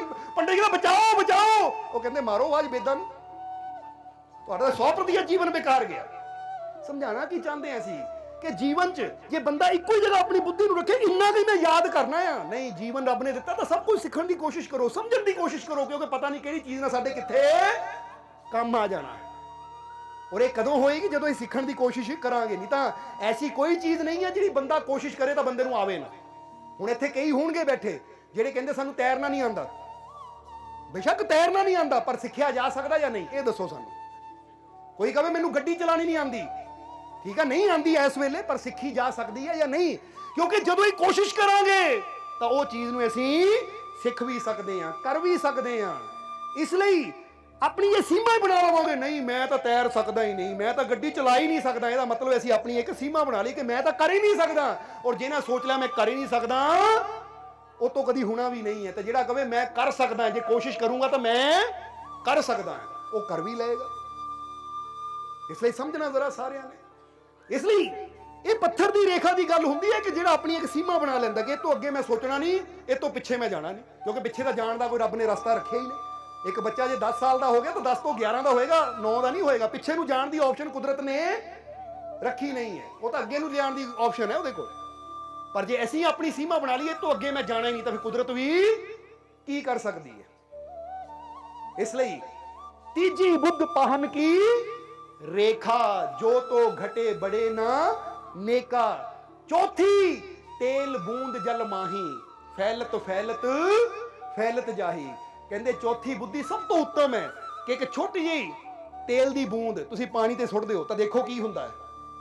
ਇੰਨੀ ਕੁ ਬੂੰਦ ਹੌਲੀ ਹੌਲੀ ਫੈਲਦੀ ਫੈਲਦੀ ਫੈਲਦੀ ਪੂਰੇ ਪਾਣੀ ਤੇ ਫੈਲ ਜਾਂਦੀ ਹੈ। ਤਾਂ ਅੱਜ ਐਕਸਪੈਰੀਮੈਂਟ ਕਰਕੇ ਦੇਖ ਲਿਓ, ਘਰ ਜਾ ਕੇ ਤੁਸੀਂ ਇੱਕ ਥਾਲ 'ਚ ਪਾਣੀ ਪਾ ਲਿਓ, ਥਾਲੀ ਦੇ ਵਿੱਚ ਪਾਣੀ ਪਾ ਲਿਓ, ਤੇ ਉਹ ਗਲਾਸ 'ਚ ਪਾਇਆ ਤਾਂ ਗਲਾਸ ਦਾ ਮੂੰਹ ਹੀ ਛੋਟਾ ਜਿਹਾ ਹੁੰਦਾ, ਥਾਲ ਖੁੱਲਾ ਹੁੰਦਾ ਹੈ, ਔਰ ਉਹਦੇ ਬਿਲਕੁਲ ਗੱਬੇ ਇੱਕ ਤੇਲ ਦੀ ਬੂੰਦ ਸੁੱਟ ਦਿਓ। ਫਿਰ ਤੁਸੀਂ ਦੇਖਿਓ ਉਹਨੂੰ ਗੌਰ ਨਾਲ, ਉਹ ਫੈਲਦੀ ਫੈਲਦੀ ਫੈਲਦੀ ਜਾਏਗਾ। ਇਹਨੂੰ ਕੀ ਕਹਿੰਦੇ ਆ ਕਿ ਜਿਹੜੀ ਸਭ ਤੋਂ ਉੱਤਮ ਬੁੱਧੀ ਹੁੰਦੀ ਨਾ, ਉਹਨੂੰ ਇੱਕ ਇਸ਼ਾਰਾ ਦੇ ਦਿਓ, ਉਹ ਫਿਰ ਸਮਝਦਾ ਸਮਝਦਾ ਸਮਝਦੇ ਚਲਾ ਜਾਂਦਾ। ਉਹ ਕਹਿੰਦਾ ਜਿੱਥੇ ਤੱਕ ਮੇਰੀ ਜ਼ਿੰਦਗੀ ਦੀ ਸੀਮਾ ਹੈ ਮੈਂ ਸਮਝਦਾ ਹੀ ਜਾਣਾ ਹੈ, ਸਿੱਖਦਾ ਹੀ ਜਾਣਾ ਹੈ। ਕਿਉਂਕਿ ਹਾਂ, ਜਿੱਥੇ ਮੇਰੇ ਜੀਵਨ ਦਾ ਹੀ ਅੰਤ ਹੋ ਗਿਆ, ਮੇਰੇ ਸਵਾਸਾਂ ਦਾ ਅੰਤ ਹੋ ਗਿਆ, ਉੱਥੇ ਤਾਂ ਮੈਂ ਕੁਝ ਨਹੀਂ ਕਰ ਸਕਦਾ। ਪਰ ਜਿੱਥੇ ਤੱਕ ਮੇਰੇ ਜੀਵਨ ਦੀ ਸੀਮਾ ਹੈ, ਮੈਂ ਫੈਲਣਾ ਹੀ ਹੈ, ਸਿੱਖਣਾ ਹੀ ਹੈ, ਸਭ ਨਾਲ ਪਿਆਰ ਕਰਨਾ ਹੈ, ਮੈਂ ਆਪਣੇ ਅੰਦਰ ਗੁਣਾਂ ਨੂੰ ਪੈਦਾ ਕਰਨਾ ਹੈ। ਇਹ ਸਭ ਤੋਂ ਉੱਤਮ ਬੁੱਧੀ ਕਿਹਾ ਜਾਂਦਾ ਹੈ। ਇਸ ਲਈ ਤੁਹਾਡੇ 'ਚ ਕਿਹੜੀ ਬੁੱਧੀ ਹੈ, ਵਿਚਾਰ ਕਰ ਲਓ ਥੋੜਾ ਜਿਹਾ। ਕਿਉਂਕਿ ਤੁਹਾਨੂੰ ਪਹਿਲੇ ਹੀ ਕਿਹਾ, ਆਪ ਹੀ ਦੇਖ ਲਓ, ਦੱਸਣਾ ਨਹੀਂ ਕਿਸੇ ਨੂੰ। ਆਪ ਹੀ ਸੋਚ ਕੇ ਬਹਿ ਲਓ ਕਿ ਅਸੀਂ ਤੀਜੀ ਬੁੱਧੀ ਤੇ ਅਟਕੇ ਹਾਂ, ਜਾਂ ਦੂਜੇ ਪ੍ਰਕਾਰ ਦੀ ਹੈ, ਜਾਂ ਪਹਿਲੇ ਪ੍ਰਕਾਰ ਦੀ ਹੈ, ਜਾਂ ਚੌਥੇ ਪ੍ਰਕਾਰ ਦੀ ਤੇ ਪਹੁੰਚ ਗਏ ਹਾਂ ਅਸੀਂ। ਇਸ ਲਈ ਸਹਿਜੋ ਨੇ ਲਾਸਟ ਲਾਈਨਾਂ 'ਚ ਕਿਹਾ ਕਿ ਤੀਨ ਬੁੱਧੀ ਜਗ ਮੇ ਦਰਸਾਵੇ, ਚੌਥੀ ਬੁੱਧੀ ਕੋਈ ਬਿਰਲਾ ਪਾਵੇ। ਕਹਿੰਦੇ ਤਿੰਨ ਪ੍ਰਕਾਰ ਦੀ ਬੁੱਧੀ ਤਾਂ ਦੁਨੀਆ ਤੇ ਬਹੁਤ ਦੇਖਣ ਨੂੰ ਮਿਲ ਜਾਂਦੀ ਹੈ, ਪਰ ਚੌਥੇ ਪ੍ਰਕਾਰ ਦੀ ਬੁੱਧੀ ਜਿਹੜੀ ਬੂੰਦ ਤੇਲ ਵਾਲੀ ਹੈ ਨਾ, ਤੇਲ ਦੀ ਬੂੰਦ ਵਾਲੀ, ਉਹ ਕਹਿੰਦੇ ਕੋਈ ਵਿਰਲਾ ਹੀ ਪਾਉਂਦਾ ਹੈ। ਫਿਰ ਨਾਲ ਹੀ ਉਹਨਾਂ ਨੇ ਇਹ ਵੀ ਕਿਹਾ ਕਿ ਸਹਿਜੋ ਬੁੱਧੀ ਥੋਥੀ ਕਹੀਏ, ਕਿ ਸਾਰੀਆਂ ਬੁੱਧੀਆਂ ਬੇਕਾਰ ਹੋ ਜਾਂਦੀਆਂ ਜਬ ਲਗ ਗੁਰੂ ਗਿਆਨ ਨਾ ਹਿਰਦੇ ਗਹੀਏ। ਕਿ ਜਦੋਂ ਤੱਕ ਗੁਰੂ ਦੇ ਕੋਲੋਂ ਤੂੰ ਗਿਆਨ ਨਹੀਂ ਲਏਗਾ, ਤੇਰੀ ਬੜੀ ਤੋਂ ਬੜੀ ਅਕਲ, ਬੜੀ ਤੋਂ ਬੜੀ ਸਮਝ ਵੀ ਬੇਕਾਰ ਕਿਉਂ ਹੋ ਜਾਂਦੀ? ਕਿਉਂਕਿ ਬੁੱਧੀ ਦੁਨੀਆ ਤੇ ਤਾਂ ਕੰਮ ਆਏਗੀ, ਰੱਬ ਦੇ ਘਰ ਤੇਰੀ ਬੁੱਧੀ ਨਹੀਂ। ਰੱਬ ਦੇ ਘਰ ਜੋ ਗੁਰੂ ਨੇ ਗਿਆਨ ਦੇਣਾ ਹੈ, ਜੋ ਗੁਰੂ ਨੇ ਯੁਕਤੀ ਦੇਣੀ ਹੈ, ਜੋ ਤੂੰ ਗੁਰੂ ਦੇ ਦੱਸੇ ਮਾਰਗ ਤੇ ਚੱਲ ਕੇ ਉਸ ਮੰਜ਼ਿਲ ਨੂੰ ਪਾਣਾ, ਉਹ ਗਿਆਨ, ਉਹ ਆਨੰਦ ਨੂੰ ਪਾਣਾ। ਰੱਬ ਦੇ ਘਰ ਤਾਂ ਉਹ ਪਦਵੀ ਦੇਖੀ ਜਾਣੀ ਕਿ ਤੇਰੀ ਆਤਮਾ ਕਿਸ ਮੁਕਾਮ ਤੇ ਪਹੁੰਚੀ ਹੈ। ਇਸ ਲਈ ਸਹਿਜੋ ਬੁੱਧੀ ਥੋਥੀ ਕਹੀਏ, ਜੋ ਗੁਰੂ ਗਿਆਨ ਨਾ ਹਿਰਦੇ ਗਹੀਏ।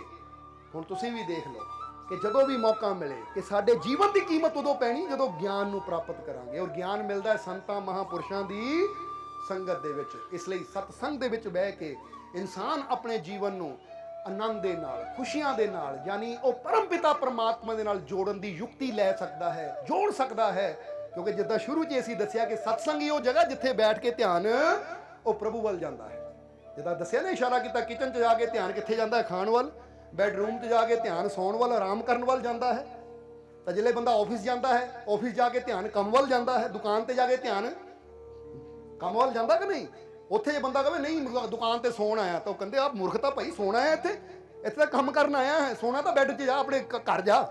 ਇੱਦਾਂ ਹੀ ਇਸੇ ਤਰ੍ਹਾਂ ਸਤਸੰਗ ਜਾਣ ਦਾ ਮਤਲਬ ਹੈ, ਫਕੀਰਾਂ ਸੰਤਾਂ ਦੇ ਕੋਲ ਆ ਕੇ ਬੈਠਣ ਦਾ ਮਤਲਬ ਹੈ ਹੁਣ ਧਿਆਨ, ਵਕਤ ਆ ਗਿਆ ਧਿਆਨ ਨੂੰ ਆਪਣੇ ਮਾਲਿਕ ਨਾਲ ਜੋੜਨ ਦਾ, ਆਪਣੇ ਪ੍ਰਭੂ ਨਾਲ ਜੋੜਨ ਦਾ, ਉਹਦੀਆਂ ਰਹਿਮਤਾਂ ਨੂੰ ਪ੍ਰਾਪਤ ਕਰਨ ਦਾ, ਉਹਦੀਆਂ ਬਖਸ਼ਿਸ਼ਾਂ ਨੂੰ ਪ੍ਰਾਪਤ ਕਰਨ ਦਾ। ਔਰ ਜਦੋਂ ਪ੍ਰੇਮ ਨਾਲ ਇਨਸਾਨ ਸੰਤਾਂ ਨਾਲ ਜੁੜ ਜਾਂਦਾ ਹੈ ਤਾਂ ਉਹਦੇ ਜੀਵਨ 'ਚ ਖੁਸ਼ੀਆਂ ਆਉਂਦੀਆਂ ਵੀ ਜ਼ਰੂਰ ਹੈ, ਉਹਦੇ ਜੀਵਨ 'ਚ ਰਹਿਮਤਾਂ ਵੀ ਜ਼ਰੂਰ ਆਉਂਦੀਆਂ ਹੈ। ਕਿਉਂਕਿ ਹਰ ਮੁਸ਼ਕਿਲ ਦੀ ਕੁੰਜੀ ਯਾਰੋ ਹੱਥ ਮੁਰਸ਼ਦ ਦੇ ਆਈ, ਮੁਰਸ਼ਦ ਨਜ਼ਰ ਕਰੇ ਜਿਸ ਵੇਲੇ ਮੁਸ਼ਕਿਲ ਰਹੇ ਨਾ ਕਾਈ।